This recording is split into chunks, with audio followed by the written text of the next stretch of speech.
Hello বন্ধুরা, আমরা চলে এসেছি নতুন আরেকটা ভিডিও নিয়ে। আমি সিদ্ধার্থ। তো বন্ধুরা, আপনারা কেমন আছেন? আশা করছি আপনারা খুব খুব খুব ভালো আছেন। আমি রিনি, আর আপনারা দেখছেন ইন্ডিয়ান কাপল রিয়াকশন প্রো। আর আজকে যে ভিডিওটা দেখবো, ভিডিওটা খুব ইন্টারেস্টিং একটা ভিডিও, এবং ভিডিওটার টপিক হচ্ছে যে কিয়ামতের পূর্বে মাহে রমজান কেমন হবে। তো এই রমজান কিয়ামতের পূর্বে কীরকম হতে পারে বা কীরকম হবে সেটা নিয়েই ভিডিওটা। তো টপিকটা তো প্রচণ্ড ইন্টারেস্টিং, আশা করছি ভিডিওটাও প্রচণ্ড ইন্টারেস্টিং হবে। তাই একদম সময় নষ্ট না করে আমরা সোজা চলে যাব ভিডিওতে। আর বন্ধুরা, অরিজিনাল ক্রিয়েটারের লিঙ্ক পেয়ে যাবেন ডেসক্রিপশন বক্সে। অরিজিনাল ক্রিয়েটারকে নিশ্চয়ই সাবস্ক্রাইব করবেন। আমাদের চ্যানেলটা যদি সাবস্ক্রাইব না করে থাকেন তাহলে প্লিজ প্লিজ প্লিজ সাবস্ক্রাইব করুন, আর অনেক অনেক করে শেয়ার করুন। ভিডিওটা যদি আপনাদের ভালো লেগে থাকে একটা লাইক তো নিশ্চয়ই করবেন।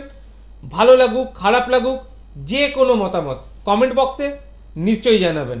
তাই আর একদম সময় নষ্ট না করে আমরা সোজা চলে যাব ভিডিওতে। হ্যাঁ, তো শেষ অবধি আপনারা ভিডিওটা দেখবেন। So let's start. Okay. Audio jump.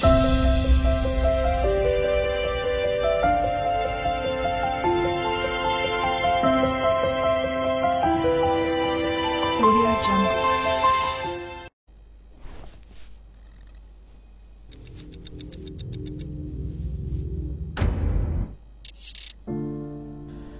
কেয়ামতের পূর্বে পৃথিবীর দক্ষিণ দিক থেকে এক মৃদু আরামপ্রদ বায়ু প্রবাহিত হবে। এই বায়ু প্রবাহের ফলে কাফের মুশরিকরা শান্তি পেলেও সকল ঈমানদারদের বুকে এবং বগলে মারাত্মক ব্যথা সৃষ্টি হবে। আল্লাহ রাসূল বলেন, যার ঈমান যত বেশি, যার ঈমান যত মজবুত, সে তত বেশি যন্ত্রণা পাবে। মানুষজন টিটকারি করবে, বিশেষ করে যারা কাফির মুশরিক, তারা বলবে, দেখো ঈমানের কারণেই যন্ত্রণা পাচ্ছ। আল্লাহ রাসূল বলেন, যার ঈমান যত বেশি তার যন্ত্রণা তত তীব্র হবে, এবং তীব্র যন্ত্রণায় সকল ঈমানদার মৃত্যু মুখে পতিত হবে। এই দৃশ্য দেখে কাফির মুশরিকরা হাসতে থাকবে, অথচ আল্লাহ তাআলা কিয়ামতের আযাব থেকে ঈমানদারদের রক্ষা করতে চাইবেন বলেই এই মৃদু বাতাসের সাথে পৃথিবী থেকে তাদেরকে উঠিয়ে নেবেন। আল্লাহ রাসূল বলেন, এরপরে পৃথিবীর বুকে এক আশ্চর্য ঘটনা শুরু হয়ে যাবে। জীব জন্তু যারা কথা বলতে পারে না, এমনকি পাথরের টুকরো, জুতার ফিতা, আসবাবপত্র, এসব জিনিস মানুষের সাথে কথা বলবে। আশ্চর্যের ব্যাপার হলো, তখন কোনো প্রতিবেশী যদি অন্য প্রতিবেশীর ঘর থেকে কিছু চায় এবং সে প্রতিবেশী যদি তা দিতে অস্বীকৃতি জানায়, অথবা যদি বলে যে আমাদের ঘরে তা নেই, তাহলে ঘর থেকে আসবাবপত্র বলে দিবে, না না, উনি মিথ্যে বলছেন, আমাদের ঘরে এটা আছে। আল্লাহ রাসূল বলেন, গোপনীয়তা বলতে কিছুই থাকবে না। এরপর রাসূল সাল্লাল্লাহু আলাইহি ওয়াসাল্লাম বলেন, দক্ষিণের মৃদু বায়ু যখন পৃথিবী থেকে সকল ঈমানদারদের উঠিয়ে নিয়ে যাবে, এরপর পৃথিবীতে এক ভয়ঙ্কর নিষ্ঠুর হাবশীদের রাজত্ব কায়েম হবে। তারা খানায়ে কাবা ভেঙে ফেলবে এবং হজ বন্ধ করে দেবে। তখন মানুষের অন্তর এবং কোরআনের কাগজ থেকে কোরআন শরীফ উঠিয়ে নেওয়া হবে। যদি কোনো মানুষের হৃদয়ে কোনো কোরআনের আয়াত মুখস্থ থাকে, তা সে ভুলে যাবে। এমনকি কোরআন শরীফ খুলে দেখতে পাবে সেখানে শুধু খালি পাতা। এর কারণ, দক্ষিণের মৃদু বাতাস সকল ঈমানদারদের উঠিয়ে নিয়েছে। এ পৃথিবীতে আর কোনো ঈমানদার নেই। যদি কেউ কোরআন মুখস্থ রেখেও থাকে, সে ঈমান না এনেই রেখেছিল। ঈমান এবং কোরআন উঠিয়ে নেওয়ার পর আল্লাহর স্মরণ ও আখিরাতের কথা আর কারো মনে কোনো দিন উদয় হবে না। যাদের হাতে দেশের শাসন ক্ষমতা থাকবে, তারা জনসাধারণের উপর ভীষণ অবিচার অত্যাচার চালাতে থাকবে। মানুষ কথায় কথায় বিবাদে জড়িত হবে। পথে ঘাটে, উন্মুক্ত মাঠে, যেখানে সেখানে জেনা ব্যভিচার চলতে থাকবে। লজ্জা শরম বলতে কিছুই থাকবে না মানুষের। আইন কানুন বলতে কোনো কিছুর অস্তিত্ব থাকবে না। মানুষের অবাধ মেলামেশা অত্যাধিক বেড়ে গেলেও সন্তান উৎপাদনের হার একেবারেই কমে যাবে। রাসূল সাল্লাল্লাহু আলাইহি সাল্লাম বলেছেন, ওই সময় পর্যন্ত কিয়ামত হবে না যে পর্যন্ত পৃথিবীর বুকে আল্লাহর শব্দ উচ্চারণ করার মতো কেউই জীবিত থাকবে না। আপনি জেনে অবাক হবেন, শয়তানও তখন আফসোস করে বলবে, আহ, মানুষ কেন তাদের পূর্বপুরুষের ধর্ম মূর্তি পূজা ত্যাগ করল? অর্থাৎ সে সময় এক এবং অদ্বিতীয় আল্লাহর ইবাদত করা তো দূরের কথা, দেবদেবীর পূজা করার কথাও আর কারো মনে উদয় হবে না। আল্লাহর রাসূলের হাদিস থেকে এই বিষয়ে 100% নিশ্চিত হওয়া যায় যে কিয়ামতের সময় পৃথিবীতে কোনো মুশরিকও থাকবে না। মানে যারা আল্লাহকে মানে তার সাথে আবার মূর্তির পূজা করে অথবা কোনো নবীকে খোদা মানে, এরকম কোনো মুশরিক পৃথিবীতে থাকবে না। কিয়ামতের সময় যারা থাকবে তারা সবাই নাস্তিক হয়ে যাবে, অর্থাৎ তারা কোনো সৃষ্টিকর্তায় বিশ্বাসী নয়। দুনিয়ার অন্যান্য অংশের তুলনায় কিয়ামতের পূর্বে সিরিয়াতে কিছুটা শান্তি বজায় থাকবে। সেজন্য শান্তিপ্রিয় লোকজন সবাই সিরিয়ায় চলে যাবে। এখন যেমন ইউরোপ, আমেরিকা অনেক মানুষের জন্য পৃথিবীতে স্বপ্নের দেশ, তখন পুরো বিশ্ববাসীর জন্য সিরিয়া হবে স্বপ্নের দেশ। সবাই সিরিয়াতে গিয়ে একটু স্বস্তির নিঃশ্বাস ফেলতে চাইবে। এরই মধ্যে একদিন হঠাৎ জিলহজ মাসের 10 তারিখ দিবাগত রাতটি এত দীর্ঘ হবে যে শিশুরা নিদ্রা থেকে উঠে ছটপট করতে থাকবে। গরু, মহিষ, গৃহপালিত পশু মাঠে যাওয়ার জন্য অস্থির হয়ে চিৎকার শুরু করবে। মানুষ ভীত ও চিন্তিত হয়ে চিৎকার ও কোলাহল শুরু করে দিবে। অবশেষে 3 অথবা 4 দিবারাত্রি সমান সময় অতিবাহিত হওয়ার পর পশ্চিম দিক হতে সূর্য উদয় হবে। এ বিষয়ে আল্লাহ তাআলা পবিত্র কোরআনে সূরা নামলে বলেছেন, যখন কিয়ামতের ওয়াদা পূর্ণ করার সময় নিকটবর্তী হবে আমি তখন দাব্বাতুল আরদ প্রকাশ করব। এটি এমন একটি প্রাণী, সে মানুষের সঙ্গে কথাবার্তা বলবে। এর শারীরিক গঠনের সাথে 7 প্রকারের প্রাণীর সামঞ্জস্য থাকবে। যেমন এর মুখমণ্ডল মানুষের মতো, পা উটের মতো, ঘাড় ঘোড়ার মতো, লেজ গরুর মতো, পাঁজর বাঘ এবং সিংহের মতো, শিং হরিণের মতো এবং হাত বানরের মতো হবে। পশ্চিম দিক হতে সূর্যোদয়ের পর এ নিয়ে মানুষের মধ্যে নানান ধরনের জল্পনা কল্পনা চলতে থাকবে। সে সময় একটা ভীষণ ভূমিকম্প হবে। ভূমিকম্পের ফলে মক্কায় সাফা পাহাড় ফেটে ভেতর হতে অদ্ভুত প্রাণী বের হয়ে আসবে। এই প্রাণী মানুষের সাথে অবিকল মানুষের মতোই কথা বলবে। তার এক হাতে হযরত মুসা আলাইহিস সালামের লাঠি এবং অপর হাতে হযরত সুলাইমান আলাইহিস সালামের আংটি থাকবে। প্রাণীটি এত দ্রুতগামী হবে যে তা মানুষের কল্পনার বাইরে। কোনো মানুষ বা তাগড়া ঘোড়া তো দূরের কথা, পৃথিবীর কোনো দ্রুতগামী যানবাহনের সাথেও তার তুলনা চলে না। এমনকি তার সামনে থেকে কেউ পালিয়েও যেতে পারবে না। সে প্রত্যেকটি মানুষের কপালে তার লাঠির দ্বারা একটি করে দাগ দেবে।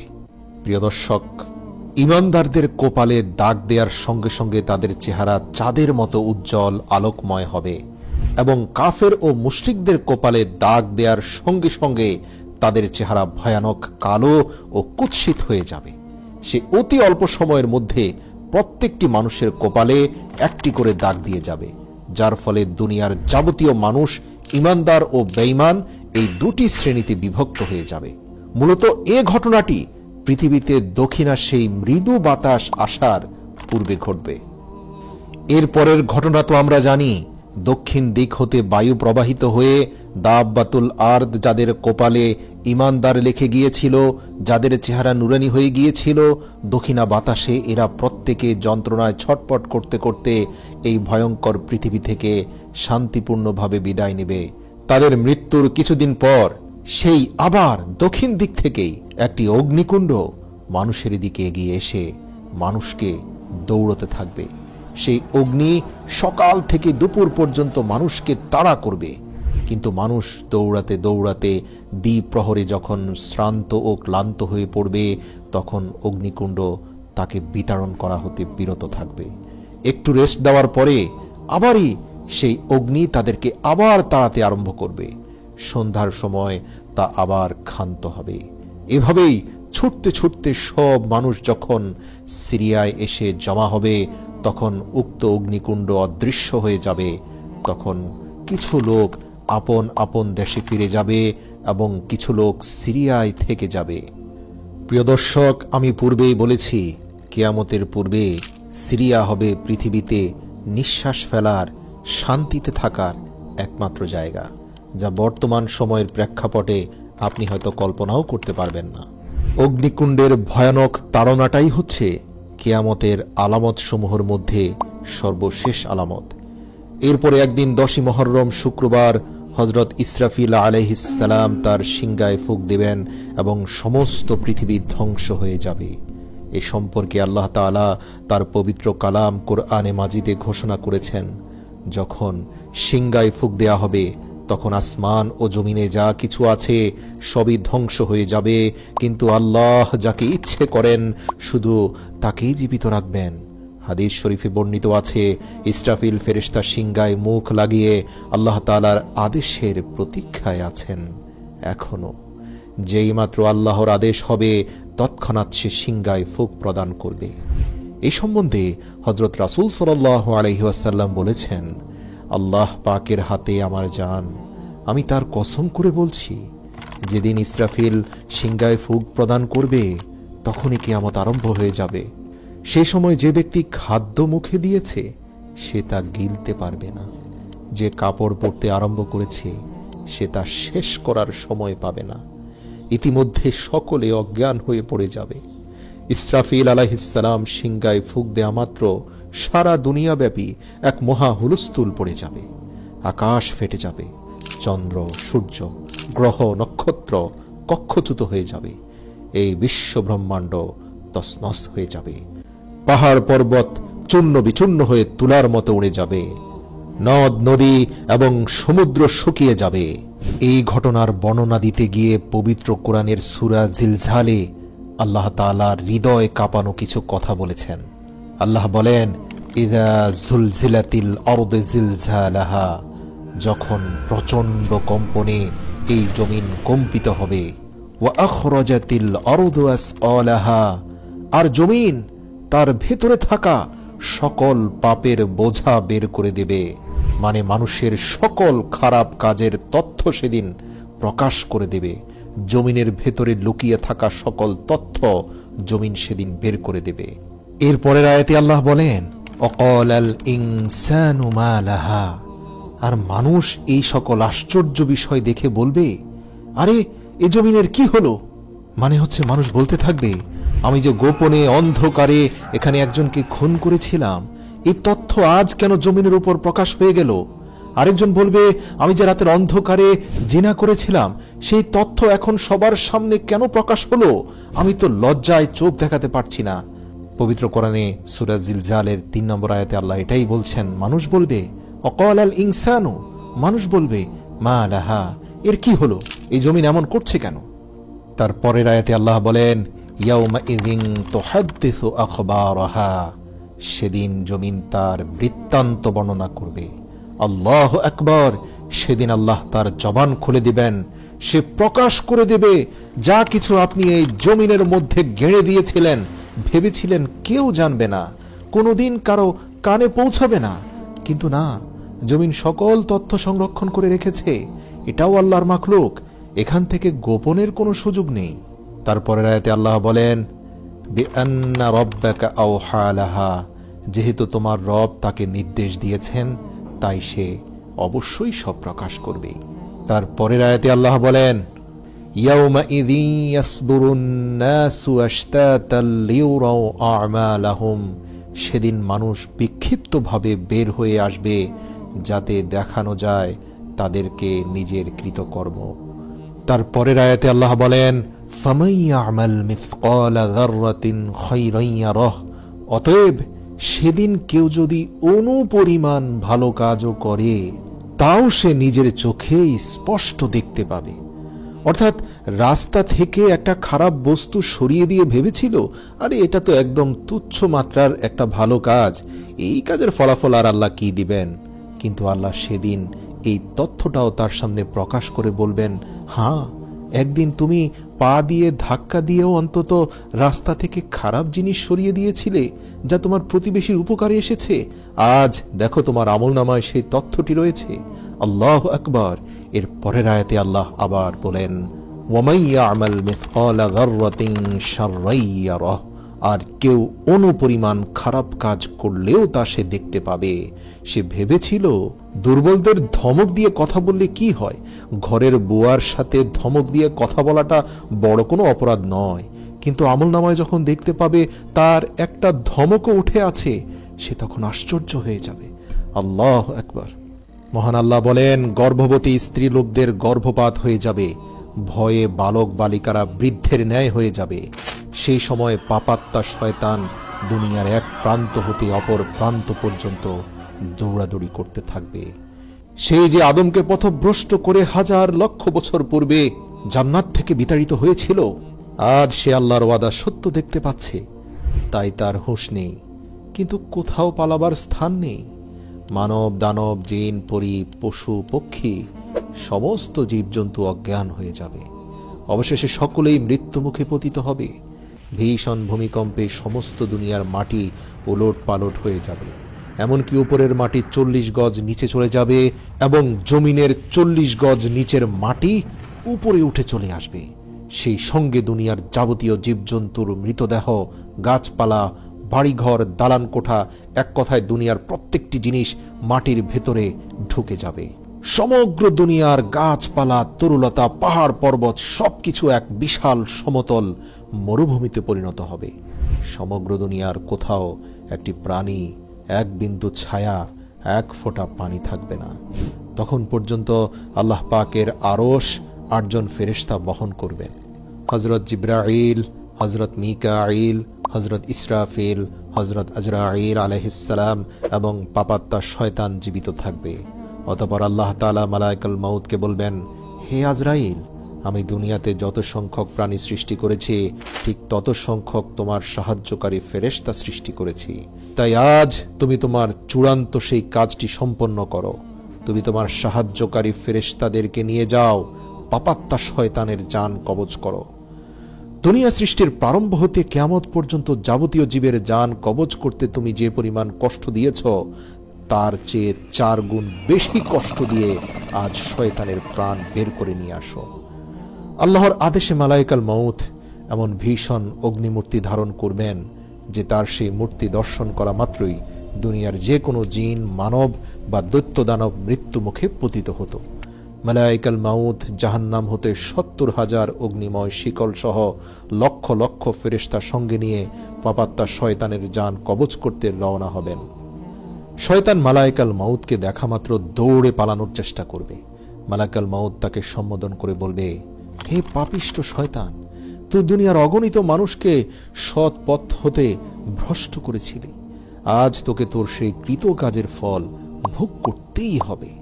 একথা শুনে সে দুনিয়ার এক প্রান্ত হতে অপর প্রান্ত পর্যন্ত সারা দুনিয়ায় ছোটাছুটি করতে থাকবে, কিন্তু তার এরিয়ার বাইরে যাওয়ার সক্ষমতা তো তার নেই। মালায়েকুল মাউত তার দলবল সহ তাকে কয়েক দফা ধাওয়া করতে থাকবেন। পাপাত্মা শয়তান অবশেষে শ্রান্ত ও ক্লান্ত হয়ে হযরত আদম আলাইহিস সালামের নিকট এসে দাঁড়িয়ে বলতে থাকবে, হে আদম, তোমারই জন্য আজ আমি মহাপাপী, তোমারই জন্য আমার এই দুর্দশা। এই কথা বলতে না বলতে মালায়েকুল মাউত দলবল সহ সেখানে উপস্থিত হয়ে শয়তানকে বন্দী করে ফেলবে এবং জাহান্নাম হতে আনিত অগ্নির পেয়ালা পান করাবেন জবরদস্তি করে। সেই অগ্নি পেয়ালা পান করা মাত্রই শয়তান এমন ভীষণ শব্দে একটি চিৎকার করে উঠবে যে সেই সময়ে দুনিয়ার জিন, মানব যদি কেউ থাকতো তাহলে শয়তানের এই চিৎকারই তাদের মৃত্যুর জন্য যথেষ্ট হতো। মালায়েকুল মাউত অত্যন্ত কঠোর শাস্তি দিয়ে ইবলিসের জান কবজ করবে। এরপর মালায়েকুল মাউত একে একে যাবতীয় ফেরেশতার জান কবজ করবেন। তখন আল্লাহ তাআলা জিজ্ঞেস করবেন, হে আজরাইল, এখন আমার সৃষ্টির মধ্যে কে আছে? মালায়েকুল মাউত উত্তরে বলবে, হে পরওয়ারদিগার, আপনি চিরজীবী, আপনি আছেন এবং আপনি থাকবেন। তাছাড়া আপনার একমাত্র গুনাহগার বান্দা এই আমি জীবিত আছি।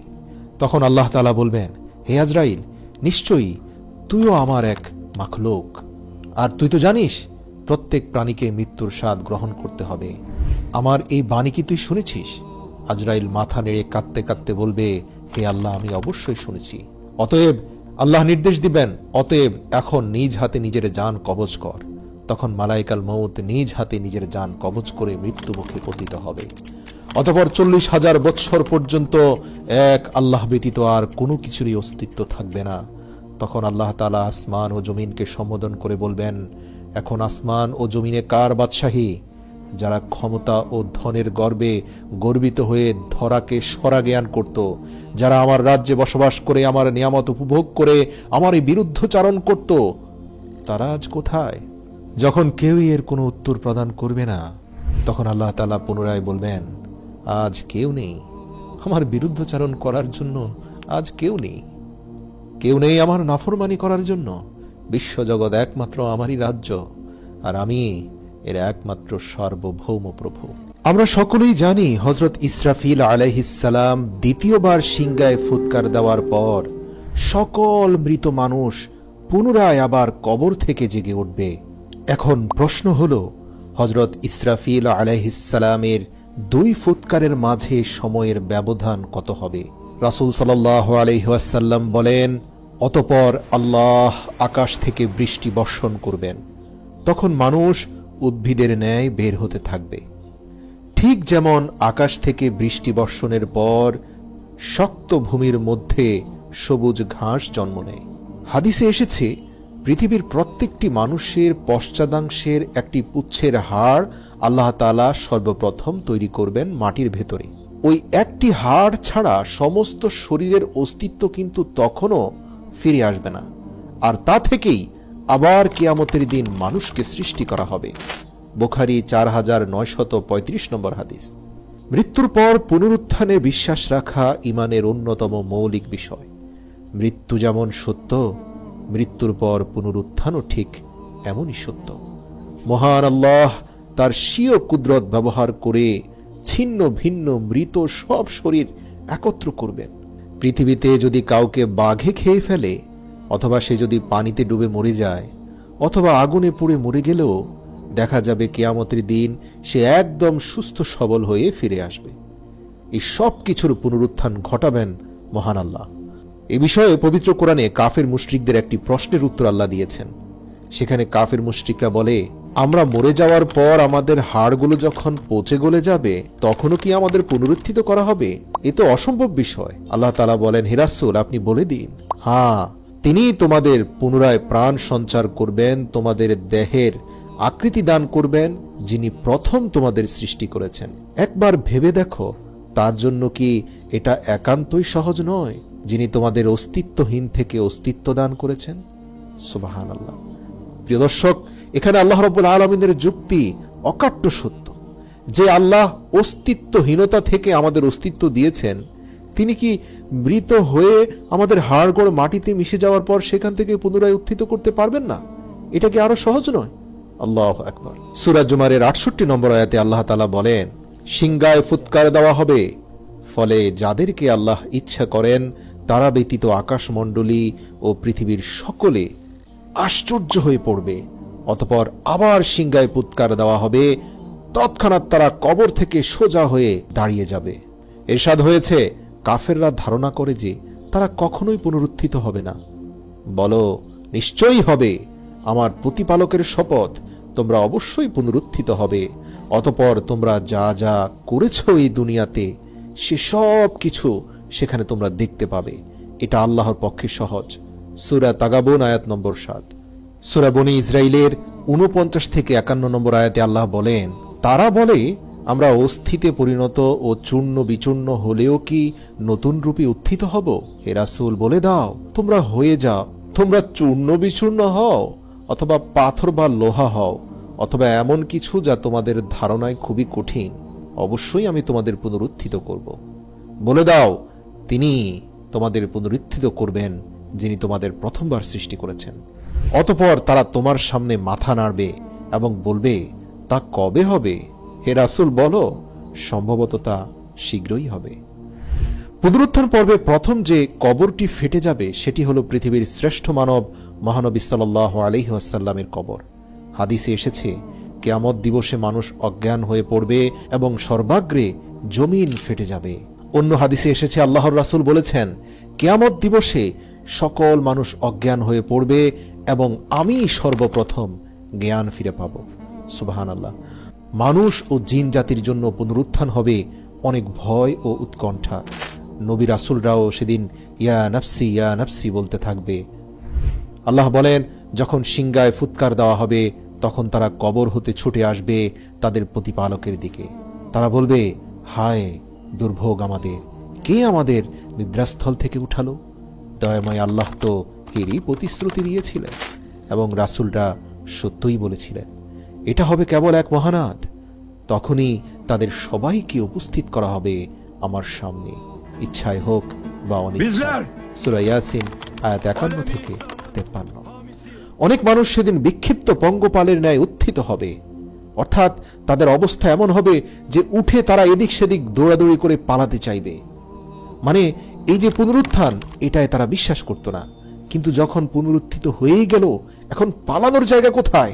তাই পঙ্গপালের ন্যায় এদিক সেদিক দৌড়াবে। আল্লাহ বলেন, অপমানে অবনমিত চোখে তারা কবর থেকে বের হবে বিক্ষিপ্ত পঙ্গপালের ন্যায়। তারা এক আহ্বানকারীর দিকে ছুটে আসবে ভীত বিহব্বল হয়ে। কাফেররা বলবে, কঠিন এই দিন, হায় আল্লাহ। সূরা কামার আয়াত নম্বর 7 থেকে 8। গ্রীষ্মকালে অনেক সময় দেখা যায় মাটি ফুঁড়ে পোকামাকড় বের হয়ে ছুটাছুটি করতে থাকে। পুনরুত্থানের সময় মানুষের অবস্থাও অনেকটা এমন হবে। যেমন ধরুন, শান্তি শৃঙ্খলায় থাকা একটা পোকার গর্তে যদি আপনি পানি ঢেলে দেন, তাহলে সেগুলো উপরে উঠে এদিক সেদিক দৌড়াদৌড়ি শুরু করে দেয়। এর কারণ তাদের এই শান্তিময় আবাসভূমিতে আপনার পানি দেওয়াটা তারা সহ্য করতে পারেনি। একইভাবে যারা পুনরুত্থিত হবে, তাদের এই পুনরুত্থানের ব্যাপারে কোনো ধারণাই ছিল না, তারা অবিশ্বাস করত। কিন্তু আজ যখন বাধ্য হয়ে পুনরুত্থিত হতেই হলো, তাই তারাও পোকামাকড়ের মতো এদিক সেদিক পালিয়ে যাওয়ার চেষ্টা করবে। নিতান্ত অসহায় নিঃস্ব হয়ে সেদিন সবাইকে পুনরুত্থিত হতে হবে। রাসূল সাল্লাল্লাহু আলাইহি ওয়াসাল্লাম বলেন, নিশ্চয়ই তোমরা নগ্ন পদে বস্ত্রহীন ও খতনাবিহীন অবস্থায় উত্থিত হবে। মুসলিম 2860 নম্বর হাদিস। প্রত্যেকে যে অবস্থায় ইন্তেকাল করবে সে সেই অবস্থায় উঠবে। যে শহীদ হয়ে মরেছে সে শহীদ হয়ে উঠবে, যে হজ ব্রত পালন অবস্থায় মারা গেছে সে হাজী হয়ে উঠবে। পুনরুত্থান যেদিন শুরু হবে সেদিন হবে শুক্রবার। হযরত আউস ইবনে সাকাফি রাদিয়াল্লাহু থেকে বর্ণিত, তিনি বলেন, নিশ্চয়ই তোমাদের শ্রেষ্ঠ দিবস হলো শুক্রবার দিন। এদিনেই প্রথম সিংগায় ফুৎকার দেওয়ার ফলে সবাই মারা যাবে এবং এদিনে দ্বিতীয় সিংগায় ফুৎকারের ফলে আবার পুনরুত্থিত হবে। ইসলামের দৃষ্টিতে মানুষের এই দুনিয়ার জীবন হলো একেবারে নিতান্তই ক্ষণস্থায়ী এবং আখিরাতের জীবন হলো চিরস্থায়ী। মৃত্যুর মাধ্যমে দুনিয়ার জীবনের সমাপ্তি ঘটবে এবং আখিরাতের জীবনের সূচনা হবে। সেই জীবন কি ভালো হবে না মন্দ হবে, সেটা হাসরের মাঠে চূড়ান্ত করা হবে। যেমন আল্লাহ তাআলা বলেন, প্রত্যেক প্রাণীকে মৃত্যুর স্বাদ গ্রহণ করতে হবে, আর অবশ্যই কিয়ামতের দিন তোমাদেরকে পরিপূর্ণভাবে তার প্রতিদান দেওয়া হবে। সুতরাং যাকে জাহান্নাম থেকে দূরে রাখা হবে এবং জান্নাতে প্রবেশ করানো হবে, সেই সর্বশ্রেষ্ঠ সফল ব্যক্তি। হাসরের মাঠের ভয়াবহতা কেমন হবে, সর্বপ্রথম কোন কাজের হিসাব গ্রহণ করা হবে, কি কি জিজ্ঞেস করা হবে, তা আমাদের জানা জরুরি। মানব জীবনের অনিবার্য অংশ হলো হাসরের মাঠে চূড়ান্ত হিসাব নিকাশের জন্য উপস্থিত হওয়া। কেননা এই দিনের প্রাপ্ত ফলাফলের ভিত্তিতে মানুষের আখিরাতের জীবন কেমন হবে তা নির্ধারণ করা হবে।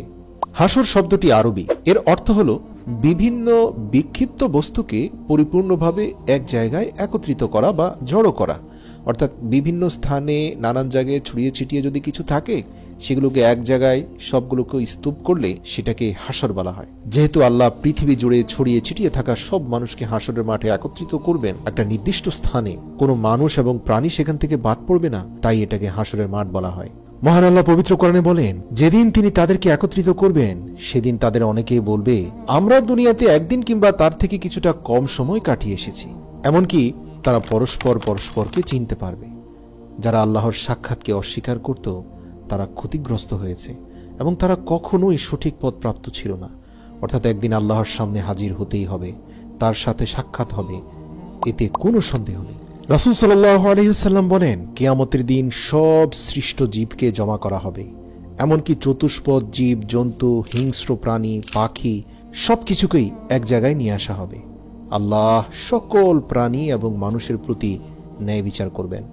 ফলে পৃথিবীতে যে প্রাণীর শিং থাকার কারণে শিংবিহীন অন্য প্রাণীর উপর অত্যাচার করেছিল বা শিং দিয়ে গুঁতো দিয়ে তাকে হত্যা করেছিল, সেদিন অত্যাচারিত প্রাণীকে আল্লাহ তাআলা শিং গজিয়ে বলবেন, এবার তুমি প্রতিশোধ দাও। অতঃপর সে প্রতিশোধ নিবে, বিচার শেষ হবে অতঃপর সকল প্রাণীকে আল্লাহ তাআলা বলবেন, এবার তোমরা সবাই মাটির সঙ্গে মিশে যাও। সুতরাং আজ যদি আপনি কোনো টিভির পর্দায় দেখেন কোনো নেকড়ে বাঘ কোনো হরিণকে খেয়ে ফেলেছে, অথবা বনের কোনো অসহায় পশুকে কোনো সিংহ এসে খেয়ে ফেলেছে, তাহলে এই দৃশ্য দেখে অবাক হওয়ার কিছু নেই। কখনোই এমনটা ভাববেন না যে আল্লাহ অসহায়ের প্রতি অন্যায় করেছেন, কখনোই নয়। কিয়ামতের দিন এই প্রাণীগুলো উঠবে, যে যাকে খেয়েছে সে আবার তার প্রতিশোধ নিতে পারবে। অতঃপর সকল প্রাণীকে আল্লাহ তাআলা মাটির সঙ্গে মিশিয়ে দেবেন। তাদের এভাবে মাটির সঙ্গে মিশে যেতে দেখে কাফেররা বলতে থাকবে, হায়, আজ যদি আমরাও মাটির সাথে মিশে যেতে পারতাম। পবিত্র কোরআনে সূরা নাবার শেষ আয়াতে আল্লাহ তাআলা বলেন, ইয়া লাইতানি কুনতু তুরাবা। তারা বলবে, হায়, আজ যদি আমরা এই প্রাণীর মতো মাটির সাথে মিশে যেতে পারতাম, তাহলে আমাদের আর হিসেবের মুখোমুখি হতে হতো না। আল্লাহু আকবার। আল্লাহ বলেন, সেদিন আমি আকাশকে গুটিয়ে নেব, যেভাবে লিখিত কাগজপত্র এক জায়গায় জমা করা হয়। আমি ঠিক সেভাবেই সবকিছু আমার কাছে নিয়ে নেব, যেভাবে আমি প্রথমবার সৃষ্টি করেছিলাম, এবং আমি আমার ওয়াদা অবশ্যই পূর্ণ করব। আব্দুল্লাহ ইবনে আব্বাস রাদিয়াল্লাহু থেকে বর্ণিত, নবী করিম সাল্লাল্লাহু আলাইহি সাল্লাম বলেন, নিশ্চয়ই তোমাদেরকে হাসরের ময়দানে খালি পা বা বস্ত্রহীন অবস্থায় উত্থান করা হবে। সাধারণ মানুষরা বস্ত্রহীন থাকলেও নবী রাসূলদের কাপড় পরানো হবে। এ বিষয়ে আল্লাহর রাসূল বলেন, ইব্রাহিম আলাইহিস সালামকে যখন নমরুদ আগুনের কুণ্ডলিতে নিক্ষেপ করে, তার পূর্বে তাকে বিবস্ত্র করেছিল। এতে তিনি ধৈর্য ধারণ করেছিলেন, সবর করে আল্লাহর উপর তিনি ভরসা রেখেছিলেন। এজন্য আল্লাহ তাকে এর প্রতিদান দিলেন, তাকে দুনিয়া আখেরাতের আগুন থেকে রক্ষা করলেন, এবং বিনিময়ে কিয়ামতের দিন তাকে সব মানুষের উপস্থিতিতে কাপড় পরিধান করিয়ে সম্মানিত করবেন আল্লাহ। সবাই সারিবদ্ধ হয়ে নিচের দিকে তাকিয়ে চুপচাপ দাঁড়িয়ে থাকবে। হাসরের ময়দানে একে একে সকলকে উপস্থিত করার পর ফের তাদের এই সারিবদ্ধ মানুষের মধ্যেই হঠাৎ আল্লাহ তাআলা আসমান থেকে নেমে আসবেন। উপস্থিত সকলেই ডানে বামে কোথাও তাকাবে না, সোজা নিচের দিকে তাকিয়ে দাঁড়িয়ে থাকবে। সকলে নীরব নিঃশব্দ থাকবে, কেউ কোনো কথা বলতে পারবে না। তবে আল্লাহ যাকে অনুমতি দেবেন সেই শুধু কথা বলতে পারবে। কোরআনে উল্লেখ আছে, সেই চিরঞ্জীব চিরস্থায়ী আল্লাহর সামনে সকলেই অবনত হবে। সেই ব্যক্তি অবশ্যই ব্যর্থ হবে যে জুলুম করেছে, আর যে মুমিন ভালো কাজ করবে সে কোনো জুলুম বা ক্ষতির আশঙ্কা করবে না। আল্লাহ তাআলা বলেন, শুধুমাত্র তারাই কথা বলতে পারবে যাদেরকে আমি অনুমতি দেব। হাসরের ময়দানে পরিস্থিতি এতটাই ভয়াবহ হবে, সেদিন কেউ কাউকে সাহায্য করবে না। সবাই আরবিতে একটি বাক্য উচ্চারণ করবে, ইয়া নাফসি, ইয়া নাফসি। হাদিসে এসেছে, প্রত্যেক মানুষই সেদিন আতঙ্কে থাকবে। সবাই বলবে, ইয়া নাফসি, আমাকে বাঁচাও, আমাকে বাঁচাও। রাসূল সাল্লাল্লাহু আলাইহি সাল্লাম বলেন, মাথার কিছুটা উপরেই সূর্য থাকবে। হাসরের ময়দান অত্যন্ত ভয়াবহ একটা জায়গা। যেহেতু সূর্যকে মানুষের কাছাকাছি রাখা হবে, সেই সূর্যের তীব্র উত্তাপে সবাই ছটপট করতে থাকবে। কেউ কেউ ঘামের নদীতে হাবুডুবু খেতে থাকবে। আবার সূর্য মাথার উপর থাকার পরেও কারো কোনো ক্ষতি হবে না, হাসি খুশি থাকবে। এই সবই হবে তার আমলের বহিঃপ্রকাশ। সুবহানাল্লাহ। কিছু মানুষ চিৎকার করে এদিক সেদিক বলবে, দেখো আমার আমলনামা। হ্যাঁ, আমি জানতাম আমাকে এমনই ভাবে আল্লাহর সম্মুখীন হতে হবে। সে চিৎকার করে মানুষকে নিজের আমলনামা দেখাতে থাকবে। যার আমলনামাটি ডান হাতে আছে, সে বারবার মানুষের দৃষ্টি আকর্ষণ করার চেষ্টা করে বলবে, আরে দেখো, কোথায় আছো তুমি, এই অমুক, দেখো দেখো দেখো আমার আমলনামা ডান হাতে। আমি জানতাম। সে অনেকটা এভাবে চিৎকার চেঁচামেচি করে আনন্দ উচ্ছ্বাস করতে থাকবে। আবার তাদের মধ্যে কিছু লোক শুধু পালাতে থাকবে, পরিচিত কারো সামনে পড়লে নিজেকে লুকিয়ে রাখার চেষ্টা করবে, কেননা তার আমলনামা বাম হাতে। আর এই আমলের মধ্যে এমন সব তথ্য আছে যা প্রকাশ্যে সবার সামনে দেখা যাবে। আর সেই সকল গুনাহ সে দুনিয়ার বুকে গোপনে করেছে, অথচ সে প্রকাশ্যে ছিল একজন ভালো মানুষ, একজন শ্রেষ্ঠ মানুষ। তাকে সবাই জানতো বড় আলেমে দ্বীন হিসাবে, তাকে সবাই জানতো সমাজের শ্রেষ্ঠ একজন সম্মানিত মানুষ হিসাবে। অথচ গোপনে, অন্তরালে, পর্দার আড়ালে সে যে এত পাপ করেছে, আজ বাম হাতের আমলনামা সব বলে দিচ্ছে। তাই সে নিজেকে লুকানোর চেষ্টা করবে, কিন্তু না, সেখানে লুকানোর কোনো সুযোগ নেই, সবকিছুই আল্লাহ প্রকাশ করে দিবেন। কিয়ামতের দিন কিছু সংখ্যক লোককে অন্ধ করে উঠানো হবে। এ বিষয়ে সূরা বালাদের ৮ নম্বর আয়াতে আল্লাহ বলেন, আমি কি তোমাদের চক্ষু দেইনি? পবিত্র কোরআনের এই সূরায় মহান আল্লাহ মানুষকে হেদায়েত গ্রহণের জন্য সহায়ক যেসব নিয়ামত দিয়েছেন, তাতে চোখের কথা বিশেষভাবে উল্লেখ করেছেন। যারা এই নিয়ামতের শুকরিয়া করবে না, কিয়ামতের দিন মহান আল্লাহ তাদের অন্ধ অবস্থায় উঠাবেন। পবিত্র কোরআনে এসেছে, আর যে আমার স্মরণ থেকে বিমুখ থাকবে, নিশ্চয়ই তার জীবন যাপন হবে সংকুচিত এবং আমি তাকে কিয়ামতের দিন জামায়াত করব অন্ধ অবস্থায়। সে বলবে, হে আমার রব, কেন আপনি আমাকে অন্ধ অবস্থায় উঠালেন, অথচ আমি তো ছিলাম দৃষ্টিশক্তি সম্পন্ন? আল্লাহ বলবেন, এভাবেই আমার নির্দেশনা বলি তোমার কাছে এসেছিল, কিন্তু তুমি তা ছেড়ে দিয়েছিলে, এবং সেভাবে আজ আমিও তোমাকে জাহান্নামে ছেড়ে দেব। সূরা তাহা আয়াত নম্বর 124 থেকে 26। অন্য আয়াতে এসেছে, আল্লাহ যাকে হেদায়েত দান করেন সেই হেদায়েত প্রাপ্ত হয়, এবং যাকে তিনি পথহারা করেন তার কোনো অভিভাবক তুমি খুঁজে পাবে না। আর আমি আল্লাহ কিয়ামতের দিন তাদের একত্র করব, উপুড় করে অন্ধ, মুখ ও বধির অবস্থায় তাদেরকে আমি নিক্ষেপ করব। তাদের আশ্রয়স্থল হবে জাহান্নাম। যখনই তা নিস্তেজ হবে তখনই আমি তাদের জন্য আগুনকে বাড়িয়ে দেব। সূরা বনী ইসরাইল আয়াত নম্বর 97। অর্থাৎ দুনিয়ায় তারা যে অবস্থায় ছিল, সত্যকে দেখতে পেত না, সত্য কথা শুনতে পেত না এবং সত্য কথা বলতো না, ঠিক তেমনই কিয়ামতের দিন তাদের উঠানো হবে। অনেক তাফসীরবিদদের মতে এখানে বাহ্যিক দৃষ্টিহীনতার কথা বলা হয়নি, বরং অন্ধ দ্বারা উদ্দেশ্য হলো অন্তরের দৃষ্টিহীনতা। কারণ পবিত্র কোরআনের এক আয়াতে উল্লেখিত রয়েছে, তারা কি দেশ ভ্রমণ করেনি? তাহলে তারা জ্ঞান বুদ্ধি সম্পন্ন হৃদয় ও শ্রুতিশক্তি সম্পন্ন শ্রবণের অধিকারী হতে পারত। বস্তুত চোখ তো অন্ধ নয়, বরং অন্ধ হচ্ছে বুকের মধ্যে অবস্থিত হৃদয়। সূরা হজ আয়াত নম্বর 46।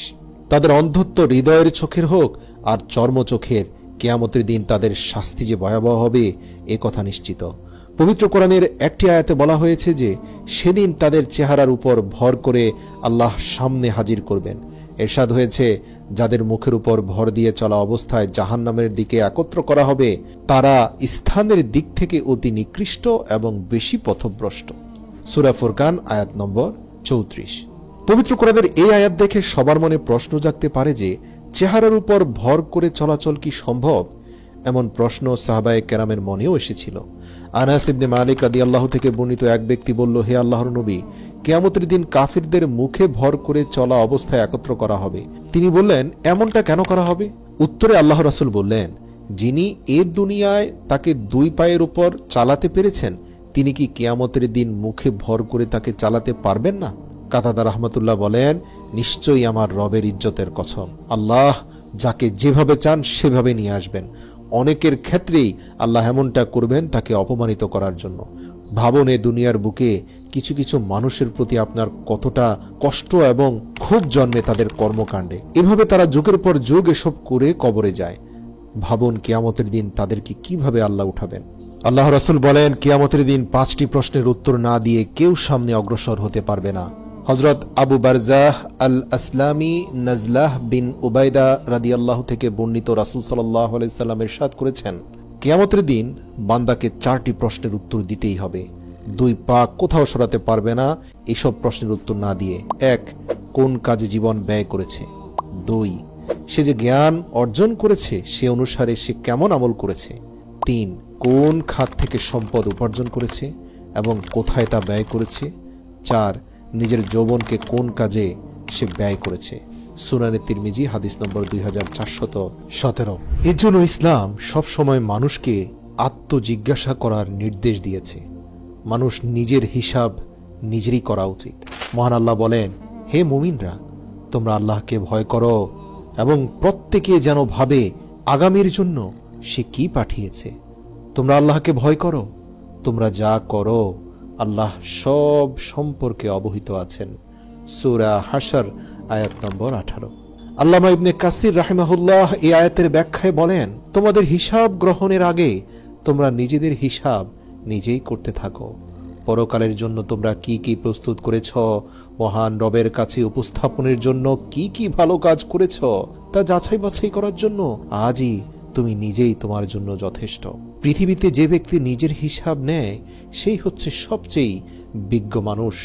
সাদ্দাদ বিন আউস বলেন, আল্লাহর রাসূল বলেছেন, ওই ব্যক্তি বুদ্ধিমান যে ব্যক্তি নিজের হিসাব নেয় এবং মৃত্যু পরবর্তী জীবনের জন্য আমল করে।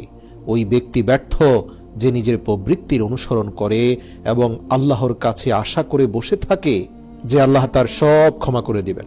সূরা নাজিয়াতের 40 নম্বর আয়াতে আল্লাহ বলেন, আখিরাতে চিরস্থায়ী সুখ শান্তির জন্য দুনিয়ায় নিজের হিসেব নেওয়া জরুরি। আল্লাহ স্পষ্টভাবে বলেন, আর যে ব্যক্তি মহান রবের সামনে দাঁড়ানোকে ভয় করে এবং নিজের খারাপ প্রবৃত্তিকে সংযত রাখে, জান্নাতই হবে তার আবাসভূমি। সূরা নাজিয়াত আয়াত 40-41। হাসরের ময়দানে মানুষ একটি নতুন পৃথিবী দেখতে পাবে, যার চিত্র ও দৃশ্য এই পৃথিবী থেকে সম্পূর্ণ ভিন্ন হবে। মহান আল্লাহ তাআলা সূরা ইব্রাহিমের 48 নম্বর আয়াতে বলেন, যেদিন এই পৃথিবী পরিবর্তিত হয়ে অন্য পৃথিবী হবে এবং আকাশও পরিবর্তিত হবে, আর মানুষ উপস্থিত হবে আল্লাহর সামনে, যিনি এক পরাক্রমশালী। ওলামায়ে কেরামগণ বলেন, এই আয়াতের ব্যাখ্যা হচ্ছে গোটা ভূপৃষ্ঠ একটি সমতল ভূমিতে পরিণত করে দেওয়া হবে। এতে কোনো গৃহের ও বৃক্ষের আড়াল থাকবে না, পাহাড়, টিলা, গর্ত, গভীরতা কিছুই থাকবে না। এ বিষয়ে পবিত্র কোরআনে এসেছে, অতঃপর পৃথিবীকে মসৃণ সমতল ভূমিতে রূপান্তর করা হবে, তুমি তাতে মোড় ও টিলা দেখতে পাবে না। সূরা তাহা আয়াত নম্বর 106। কিয়ামতের দিন জমিনের সব স্বচ্ছ ও পরিষ্কার হয়ে যাবে। সাহল ইবনে সাইদ রাদিয়াল্লাহু থেকে বর্ণিত, আল্লাহর রাসূল বলেছেন, কিয়ামতের দিন মানুষকে সাদা ধবধবে রুটির মতো জমিনের উপর একত্র করা হবে। অন্য বর্ণনায় এসেছে, সেখানে কারো কোনো পরিচয়ের পতাকা থাকবে না, কি বাংলাদেশি, কি পাকিস্তানি, কি ভারতীয়, কি আমেরিকান, কি ইউরোপিয়ান, সবই তো আল্লাহর বান্দা। পরিচয় একটাই, আশরাফুল মাখলুকাত, আল্লাহর বান্দা। কিন্তু এই সমতল ভূমির মধ্যে প্রত্যেকটি বান্দার জন্য সর্বশ্রেষ্ঠ পরীক্ষা হবে পুলসিরাত। হাসরের মাঠ থেকে বের হয়ে গন্তব্যে যেতে একটি পুল স্থাপন করা হবে। এই পুরো সমতল ভূমিতে সবচেয়ে বড় পরীক্ষাটি হবে এই পুল। আরবিতে পুলকে বলা হয় সিরাত। সিরাত হাসরের ময়দান থেকে জাহান্নামের উপর দিয়ে জান্নাত পর্যন্ত বিস্তৃত থাকবে এবং অনেক ভয়ঙ্কর হবে। মানুষকে তার নিজ নিজ আমলনামা নিয়ে এই পোলের উপর দিয়ে যেতে হবে। ফেরেশতারা আল্লাহর নির্দেশে সকল মানুষকে এই পোল পার হওয়ার নির্দেশ দিয়ে দেবেন। ফেরেশতারা বলতে থাকবেন, হে মানব জাতি, এটা তোমাদের গন্তব্যে পৌঁছার পথ, এই পোল পেরিয়েই তোমাদের যেতে হবে। কিন্তু সবার জন্য পেরিয়ে যাওয়া সম্ভব হবে না। পাপী বান্দারা সেটাকে চুল থেকেও চিকন দেখতে পাবে, তাদের জন্য সেটি হবে অত্যন্ত ধারালো। তারা ওই পোলে আরোহণ করা মাত্রই তাদের পা কেটে নিম্নস্থ জাহান্নামে তারা নিক্ষিপ্ত হবে।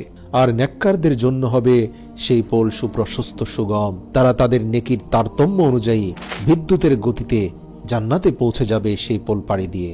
পবিত্র কোরআন ও হাদিসের কোথাও সরাসরি পুলসিরাত শব্দটি ব্যবহৃত হয়নি, বরং বিভিন্ন জায়গায় শুধু সিরাত শব্দটি ব্যবহৃত হয়েছে। আল্লাহ তাআলা বলেন, তোমাদের মধ্যে এমন কেউ নেই যে এই সিরাতকে ফাঁকি দিয়ে চলে যেতে পারবে। এটা তোমাদের প্রতিপালকের অবধারিত ফয়সালা। তারপর আমি আল্লাহ ভীরুদের নিস্তার দেব এবং অত্যাচারীদের অর্ধমুখী করে জাহান্নামে নিক্ষিপ্ত করব। সূরা মারিয়াম আয়াত নম্বর 71-72।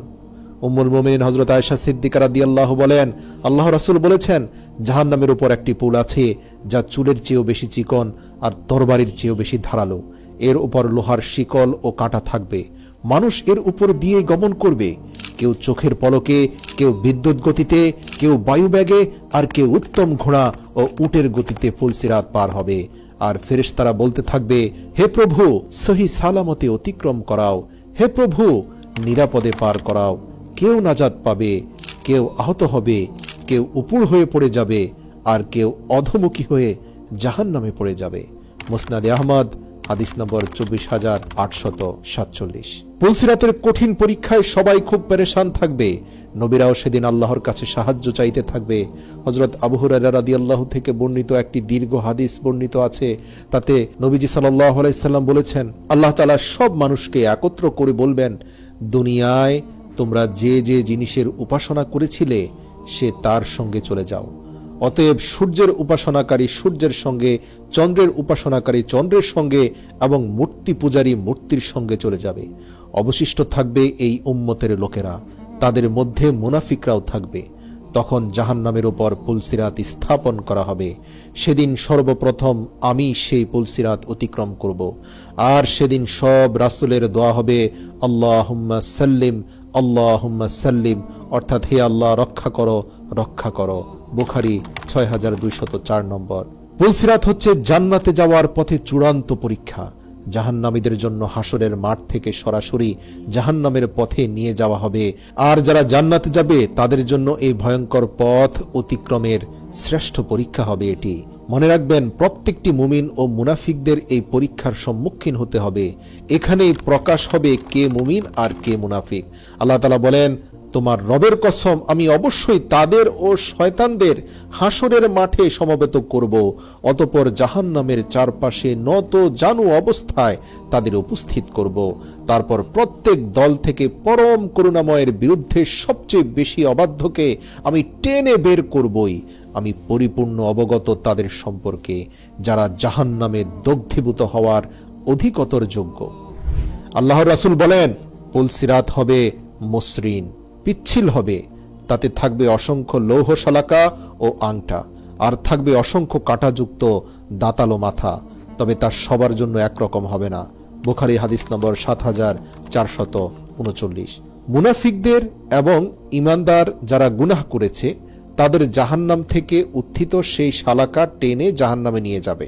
তার মানে ঈমানদার হলেই যে ফুলসিরাত পার হওয়া যাবে তা কিন্তু গ্যারান্টি দেওয়া যায় না।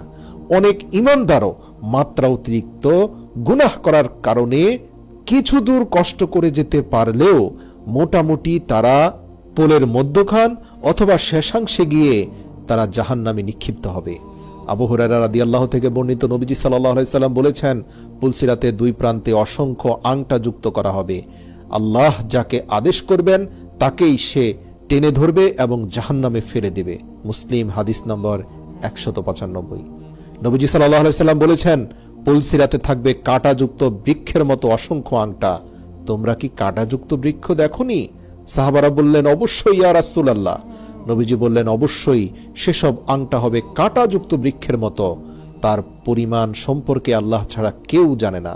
আল্লাহ রাসূল বলেন, কিছু কিছু লোক এই পোলকে দেখবে তরবারির ধারের মতো চিকন। হযরত সালমান রাদিয়াল্লাহু থেকে বর্ণিত, নবীজি সাল্লাল্লাহু আলাইহি সাল্লাম বলেছেন, পুলসিরাত হবে ধারালো তরবারির মাথার মতো সূক্ষ্ম ও তীক্ষ্ণ, কিন্তু হ্যাঁ, সেখানেও কিছু আলো জ্বলজ্বল করবে।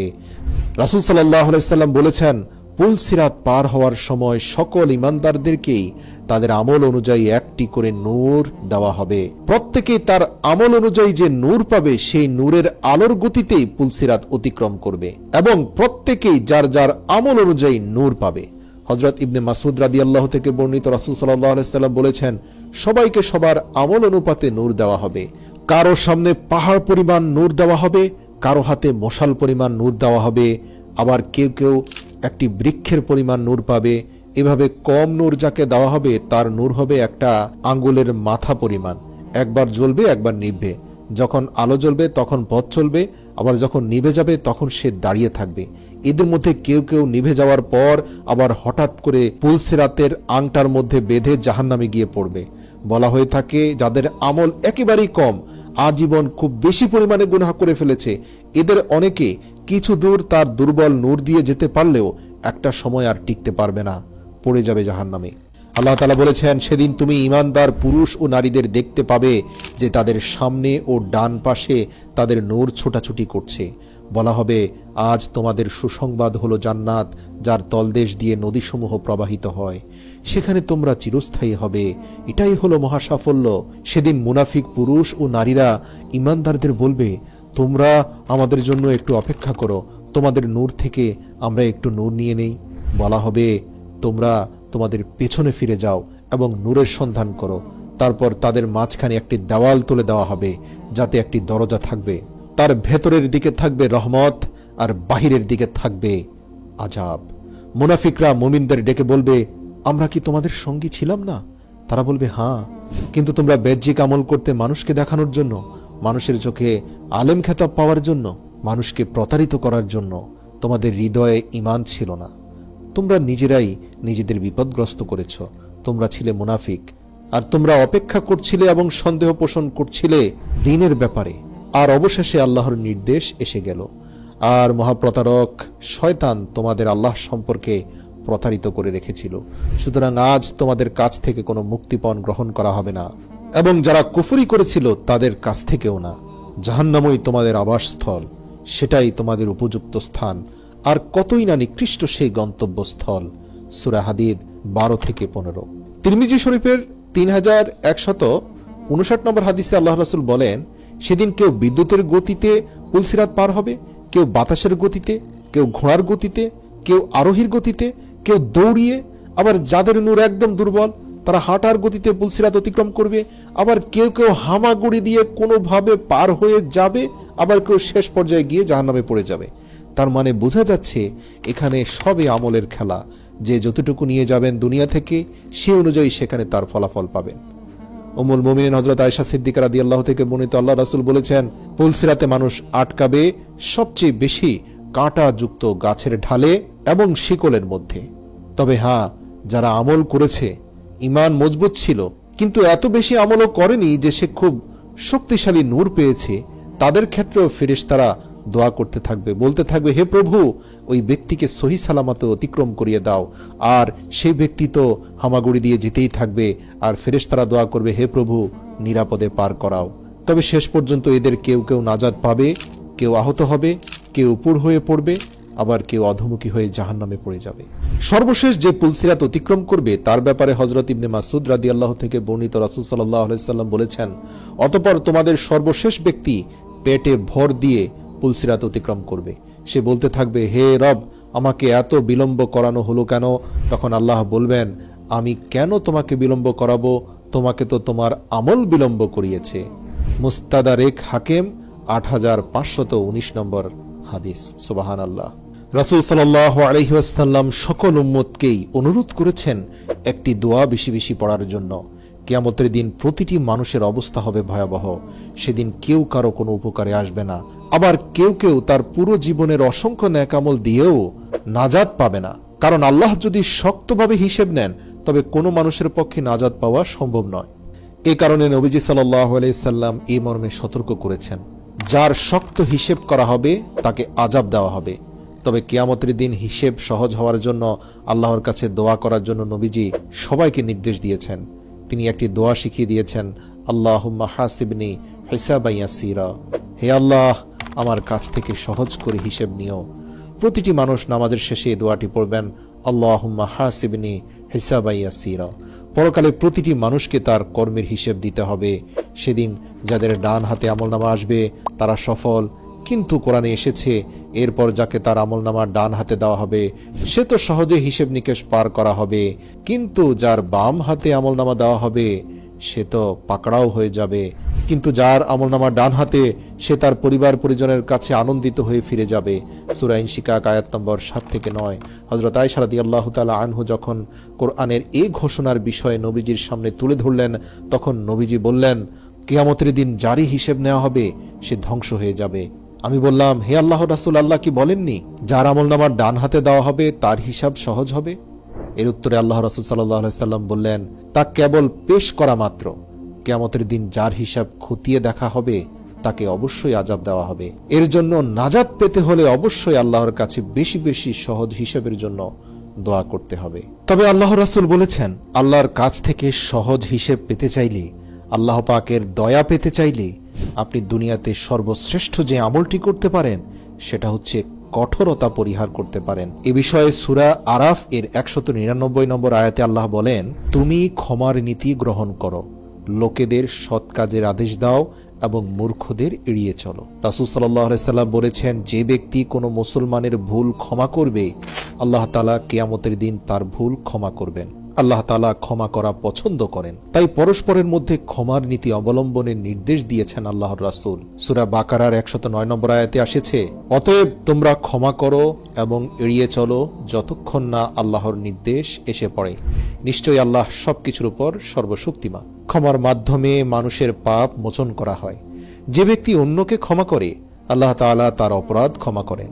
আল্লাহ তাআলা বলেন, আর যদি তোমরা তাদের মার্জনা করো, তাদের দ্রষ্টটি উপেক্ষা করো, তাহলে নিশ্চয়ই আল্লাহ ক্ষমাশীল ও দয়াবান হবেন।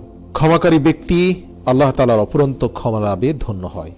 যে অন্যকে ক্ষমা করে সে আল্লাহ ও মানুষের ভালোবাসা লাভ করে। আল্লাহ তাআলা বলেন, যদি তোমরা কোনো সৎকর্ম প্রকাশ করো বা গোপন করো কিংবা কোনো অপরাধ ক্ষমা করো তাহলে আল্লাহ নিশ্চয়ই মার্জনাকারী এবং সর্বশক্তিমান। সূরা নিসা আয়াত নম্বর 149। দুনিয়াতে কেউ ক্ষমা করলে আখিরাতে ক্ষমা মিলবে, এটা 100% নিশ্চিত। এর জন্য দুনিয়াতে কঠোরতা কুশমিন কালো করবেন না, কঠোর স্বভাব পরিহার করবেন।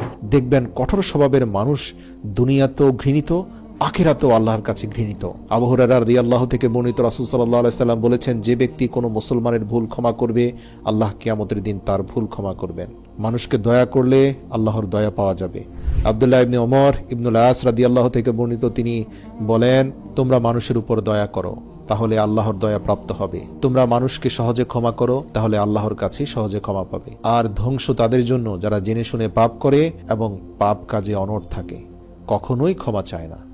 আল্লাহ তাআলা কিছু মানুষের প্রতি কিয়ামতের দিন তাকাবেন না, তাদের দিকে তিনি রহমতের দৃষ্টিও দেবেন না, কারণ তাদের পাপ ও গুনাহ এত বেশি এবং তারা এত বেশি পরিমাণে সীমা লঙ্ঘন করেছে যা বলার বাইরে।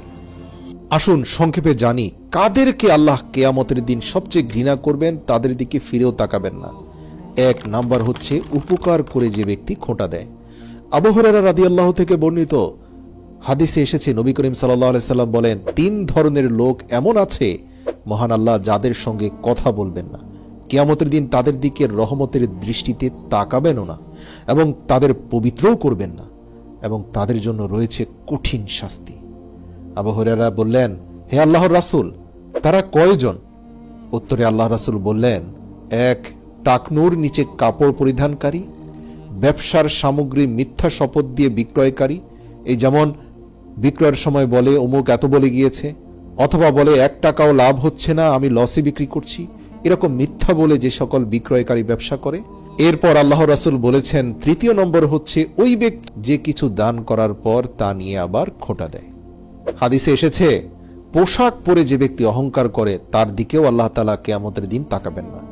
আব্দুল্লাহ ইবনে ওমর রাদিয়াল্লাহু থেকে বর্ণিত, রাসূল সাল্লাল্লাহু আলাইহি সাল্লাম ইরশাদ করেছেন, মহান আল্লাহ কিয়ামতের দিন ওই ব্যক্তির দিকে রহমতের দৃষ্টিতে তাকাবেন না যে অহংকার বশত পোশাক প্রদর্শন করে বেড়াতো, দামি দামি পোশাক পরে মানুষের সামনে অহমিকা প্রদর্শন করত। 3 নম্বর হচ্ছে রুকু সিজদার মাঝে যে সোজা হয়ে দাঁড়ায় না। প্রিয় দর্শক, এই ভুলের ব্যাপারে আমরা অনেকেই উদাসীন, অথচ জানি না এই ভুলটির কারণে কিয়ামতের দিন আল্লাহ আপনার দিকে ফিরেও তাকাবেন না। তালাক বিন আলী রাদিয়াল্লাহু থেকে বর্ণিত, রাসূল সাল্লাল্লাহু আলাইহি সাল্লাম বলেছেন, মহান আল্লাহ কিয়ামতের দিন ওই নামাজের দিকে রহমতের দৃষ্টিতে তাকাবেন না যে রুকু ও সিজদার মাঝখানে 1 তাসবিহ পরিমাণ সময় সোজা হয়ে দাঁড়িয়ে থাকে না। এটি তিরমিজি শরীফের 265 নম্বর হাদিস। প্রিয় দর্শক, বাঙালিদের মধ্যে হওয়ার হামেশাই দেখা যায়, এমনকি মসজিদেও এমন অনেক ভাইকে দেখা যায় যারা নামাজের মধ্যে রুকুর পরে এমনভাবে সিজদায় চলে যান যে সোজা হয়ে 1 তাসবিহ পরিমাণ সময় তারা দাঁড়িয়ে থাকেন না, অথচ এটি ভয়ঙ্কর রকমের কবিরা গুনাহ। 4 নম্বর হচ্ছে টাকনুর নিচে কাপড় পরিধানকারী। আবু জাহর রাদিয়াল্লাহু থেকে বর্ণিত, নবী করিম সাল্লাল্লাহু আলাইহি সাল্লাম বলেন, মহান আল্লাহ কিয়ামতের দিন 3 ব্যক্তির সঙ্গে কথা বলবেন না, তাদের দিকে তাকাবেন না, তাদের সঙ্গে কোনো কথাও বলবেন না, তাদের পরিশুদ্ধতা প্রত্যয়ন করবেন না, তাদের জন্য রয়েছে বেদনাদায়ক শাস্তি। তারা হলো যেসব পুরুষ পায়ের গিরার নিচে কাপড় পরিধান করে, মিথ্যা শপথ করে পণ্য চালিয়ে দেয় এবং দান করে খোঁটা দেয়। 5 নম্বর হচ্ছে অহংকারী, দরিদ্র, বৃদ্ধ, ব্যভিচারী ও মিথ্যাবাদী শাসক। আবু হুরায়রা রাদিয়াল্লাহু থেকে বর্ণিত, রাসূল সাল্লাল্লাহু আলাইহি সাল্লাম বলেছেন, আল্লাহ তাআলা কিয়ামতের দিন 3 শ্রেণীর লোকের সঙ্গে কথা বলবেন না, তাদের পবিত্র করবেন না এবং তাদের দিকে কোনো রহমতের দৃষ্টিও দেবেন না। তাদের জন্য রয়েছে বেদনাদায়ক শাস্তি। তারা হলো বৃদ্ধ, ব্যভিচারী, মিথ্যাবাদী শাসক ও দরিদ্র অহংকারী। মুসলিম শরীফ হাদিস নম্বর 296। আব্দুল্লাহ বিন ওমর রাদিয়াল্লাহু থেকে বর্ণিত, তিনি বলেন, রাসূল সাল্লাল্লাহু আলাইহি সাল্লাম ইরশাদ করেছেন, পিতা মাতার অবাধ্য সন্তানদের দিকেও আল্লাহ তাআলা কিয়ামতের দিন তাকাবেন না। এছাড়াও পুরুষের সাদৃশ্য অবলম্বনকারী নারী এবং দায়ুস প্রকৃতির নারীদের দিকেও কিয়ামতের দিন আল্লাহ তাকাবেন না। এছাড়াও আল্লাহ তাআলা কিয়ামতের দিন তাকাবেন না যারা মদ পানে আসক্ত থাকে। এমন অনেক নারীর দিকে আল্লাহ তাকাবেন না যারা অনেক আমল করে, চরিত্রের হেফাজত করে, কিন্তু তারা এমনভাবে জীবনযাপন করে যে পরপুরুষের সাথে এমনভাবে মিশে যে তাদেরকে সামাজিকভাবে দায়ুস বলা হয়, অর্থাৎ কখনোই পর্দাকে গুরুত্বপূর্ণ মনে করে না। তারা মনে করে পর্দার কি প্রয়োজন, অন্তর পরিষ্কার আছে, নিজের চরিত্র হেফাজত করেছি, কাজে পর্দার প্রয়োজন নেই, খোলামেলা চলাফেরা করি। কিন্তু এই ব্যক্তিদেরকে জিনাহকারী বলা হয় না ঠিকই, আল্লাহ তাআলা এই সকল মহিলাদের পর্যাপ্ত আমল থাকার পরেও রহমতের দৃষ্টিতে তাদের দিকে তাকাবেন না। এছাড়াও সমকামী ব্যক্তিদের দিকে আল্লাহ তাআলা কিয়ামতের দিন তাকাবেন না। এছাড়া বারে বারে যারা মিথ্যা শপথ করে, তাদের দিকেও আল্লাহ তাআলা কিয়ামতের দিন তাকাবেন না, ওয়াদা ভঙ্গকারীদের দিকেও আল্লাহ তাআলা কিয়ামতের দিন তাকাবেন না। এ বিষয়ে সূরা আলী ইমরানের ৭৭ নম্বর আয়াতে আল্লাহ বলেন, নিশ্চয়ই যারা আল্লাহর সঙ্গে কৃত অঙ্গীকার এবং নিজেদের শপথকে তুচ্ছ মূল্যে বিক্রয় করে এরা আখিরাতের কোনো অংশই পাবে না, এবং আল্লাহ কিয়ামতের দিন তাদের সঙ্গে কথা বলবেন না, তাদের প্রতি দৃষ্টিপাত করবেন না এবং তাদের পবিত্র করবেন না, বস্তুত তাদের জন্য আছে যন্ত্রণাদায়ক শাস্তি। সূরা আলী ইমরান আয়াত নম্বর ৭৭। যারা কোনো মুসলমানের সম্মান নষ্ট হতে দেখেও তার রক্ষায় এগিয়ে আসে না, আল্লাহ তাদেরকে কিয়ামতের দিন অপমানিত করবেন। রাসূল সাল্লাল্লাহু আলাইহি সাল্লাম বলেন, যে ব্যক্তির সামনে কোনো মুমিনকে অপমান করা হলো এবং সে তাকে সাহায্য করল না অথচ সে সাহায্য করতে সক্ষম ছিল, কিয়ামতের দিন আল্লাহ সমগ্র সৃষ্টির সামনে তাকে অপমানিত করবেন। প্রিয় দর্শক, এখন আমরা জানব কিয়ামতের দিন আল্লাহ যাদেরকে অপমানিত করবেন। আমাদের লিস্টে দ্বিতীয় নম্বরে রয়েছে যারা লোক দেখানো আমল করত, যারা মানুষের প্রশংসা করানোর জন্য আমল করত, আল্লাহর ভয় অন্তরে ছিল না। শুধুমাত্র মানুষের প্রশংসা কুড়ানো, জনপ্রিয়তা পাওয়া, সেলিব্রিটি হওয়া, এসবের জন্যই যারা আমল করত, আল্লাহ তাআলা কিয়ামতের দিন ডেকে এনে এই সকল কথিত সেলিব্রিটিদেরকে অপমান করবেন। মানুষ দেখানোর জন্য বা প্রশংসায় ভাষার জন্য যারা আমল করত, কিয়ামতের দিন সমগ্র সৃষ্টির সামনে আল্লাহ তাআলা তা প্রকাশ করে দেবেন। আল বাজ্জার হাদিস নম্বর 2657। ৩ নম্বর হচ্ছে অবিশ্বাসী ও মুনাফিক। কিয়ামতের দিন আল্লাহ তাআলা অবিশ্বাসী ও মুনাফিকদের মিথ্যাচার প্রকাশ করে দিবেন, ফলে তারা মানুষের সামনে অপমানিত হবে। রাসূল সাল্লাল্লাহু আলাইহি ওয়াসাল্লাম বলেন, কিয়ামতের দিন মুমিন ব্যক্তিকে তার রবের নিকটবর্তী করা হবে, তারপর আল্লাহ তার উপর পর্দা ঢেলে দেবেন এবং তার পাপের ব্যাপারে তার থেকে জবানবন্দি নেবেন। তিনি প্রশ্ন করবেন, তুমি তোমার পাপ সম্পর্কে জানো? সে বলবে, হে প্রতিপালক, আমি জানি। এরপর তিনি বলবেন, তোমার এই পাপ দুনিয়ায় আমি লুকায়িত রেখেছিলাম, আজ তোমার এই পাপগুলো আমি লুকায়িত রেখেই মাফ করে দিলাম, তা তোমার আর আমার মধ্যেই থাকলো। দ্বিতীয়, তোমার আত্মীয় স্বজন যারা এই কিয়ামতের ময়দানে উপস্থিত আছে, যাদের কাছে তোমার মান সম্মান ছিল, তাদের সামনে আর এগুলো প্রকাশ করলাম না। আল্লাহু আকবার। এই কথা শুনে সেই ব্যক্তি কাঁদতে থাকবে, বলতে থাকবে, হে রহমান, আপনি আমার উপর এতটা দয়া করলেন। আল্লাহ বলবেন, হ্যাঁ, এজন্যই করেছি, কারণ তুমিও দুনিয়ার বুকে মানুষকে সহজেই ক্ষমা করে দিতে। এরপর তার নেকির আমলনামা তার কাছে দেওয়া হবে। এরপর কাফির মুনাফিক লোকদের সামনে সেই ব্যক্তিকে প্রশংসিত করা হলেও কাফির এবং মুশরিকদেরকে আল্লাহ তাআলা শক্তভাবে পাকড়াও করবেন। সহিহ মুসলিম হাদিস নম্বর 6908। এছাড়াও বিশ্বাসঘাতক ব্যক্তিদেরকে আল্লাহ তাআলা কিয়ামতের দিন অপমানিত করবেন, যারা মানুষকে ওয়াদা দিয়ে ওয়াদা ভঙ্গ করত। বাসে থেকে বলতো আধা ঘন্টা লাগবে আসতে, অথচ তার 2 ঘন্টা সময় লাগছে। সে আছে 10 কিলোমিটার দূরে, অথচ বলছে আমি বাসার পাশেই। এই জাতীয় বিশ্বাসঘাতকতা, মিথ্যা কথা বলা, ওয়াদা ভঙ্গ করা, প্রত্যেক ব্যক্তিকে ধরে ধরে অপমান করা হবে। যারা দুনিয়াতে অপমানিত হয়নি ঠিকই, কিন্তু এই সকল পাপের জন্য কিয়ামতের দিন ঠিকই অপমানিত হবে। এছাড়াও আল্লাহর ব্যাপারে যারা মিথ্যা বলতো, নিজের বানানো কথা আল্লাহর নামে চালিয়ে দিত, এই সকল মিথ্যা ফতোয়াবাজদেরকে আল্লাহ ধরে ধরে অপমানিত করবেন। এছাড়াও যারা দুনিয়ার বুকে কোর্ট কাচারিতে মিথ্যা সাক্ষ্য দিত, অথবা সত্য সাক্ষ্য গোপন করত, অথবা নিরপরাধকে অপরাধী সাব্যস্ত করে সাজার মুখোমুখি করত, মিথ্যা মামলা দিত, মিথ্যা চার্জশিট দিত, এই সকল অপরাধীদেরকে আল্লাহ তাআলা ধরে কিয়ামতের দিন অপমানিত করে জাহান্নামে নিক্ষেপ করবেন। এছাড়াও আল্লাহ তাআলা দাম্পত্য জীবনের গোপনীয়তা প্রকাশকারী ব্যক্তিদেরকেও কিয়ামতের দিন সবার সামনে উপস্থিত করে তাদেরকে চরম মাত্রায় শাস্তি দিবেন, অপমান করবেন। যে পুরুষ ও নারী নিজেদের দাম্পত্য জীবনের গোপনীয়তা প্রকাশ করে দেয়, কিয়ামতের দিন তারা অপমানিত হবে। রাসূল সাল্লাল্লাহু আলাইহি সাল্লাম বলেন, কিয়ামতের দিন সেই ব্যক্তি হবে আল্লাহর কাছে নিকৃষ্টতম পর্যায়ের, যে তার স্ত্রীর সঙ্গে মিলিত হয় এবং স্ত্রীও তার সঙ্গে মিলিত হয়, অতঃপর সে তার স্ত্রীর গোপনীয়তা ফাঁস করে দেয়। আল্লাহ রাব্বুল আলামিনের কাছে এটা পৃথিবীর সবচেয়ে নিকৃষ্ট মাত্রার একটা পাপ। আল্লাহ পাক এই পৃথিবীর বুকে কিছু কর্মকাণ্ডকে গোপন রেখেছেন, লজ্জা আর শালীনতা দিয়ে এগুলোকে ঢেকে রেখেছেন, এর মধ্যে এগুলোর সৌন্দর্য নিহিত রেখেছেন। যখন কোনো মানুষ লজ্জা শরম ভুলে বেহায়া হয়ে যায় এবং এই সকল গোপন বিষয়ে মানুষকে বলে বেড়ায় নির্লজ্জের মতো, আল্লাহ তাআলা এদেরকে দুনিয়া আখিরাতে অপমানিত করেন। প্রিয় ভাই বোনেরা, সতর্ক থাকবেন। এছাড়াও আজকাল অনেক সাংবাদিক ভাইরা বিভিন্ন ধরনের স্ক্যান্ডাল প্রকাশ করেন। তারা মনে করেন যে ব্যক্তি পাপ করেছে তারই শাস্তি হবে। কখনো নয়।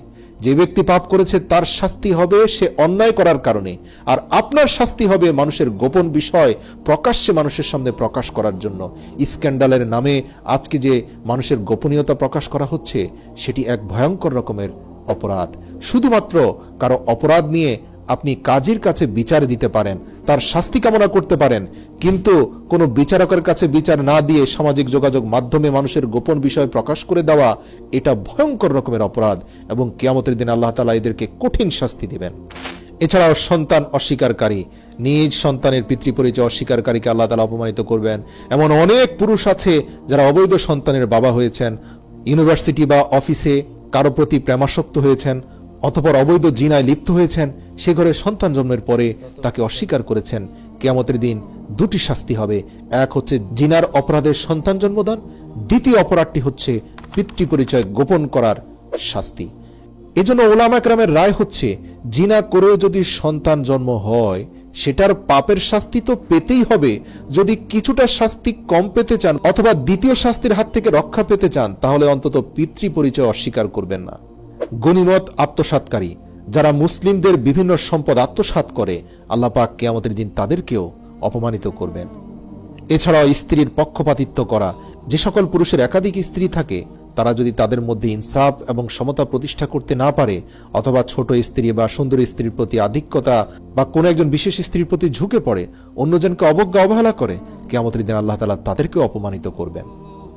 প্রিয় দর্শক, কিয়ামতের ময়দানে প্রথম পর্যায়ের হিসেব গ্রহণের পর আমলনামা দেওয়া হবে। প্রথম পর্যায়ের হিসেব গ্রহণে যারা যারা সহজ হিসাব পাবে তাদের আমলনামা ডান হাতে চলে যাবে, যাদের হিসেব কঠিন হবে এবং যারা জাহান্নামে যাবে তাদের আমলনামা বাম হাতে চলে যাবে। তারপরেও আমল উপস্থাপনের অংশ হিসেবে সেখানে অনেক ধরনের তর্ক বিতর্ক হবে, অপারগতা গ্রহণ করা হবে।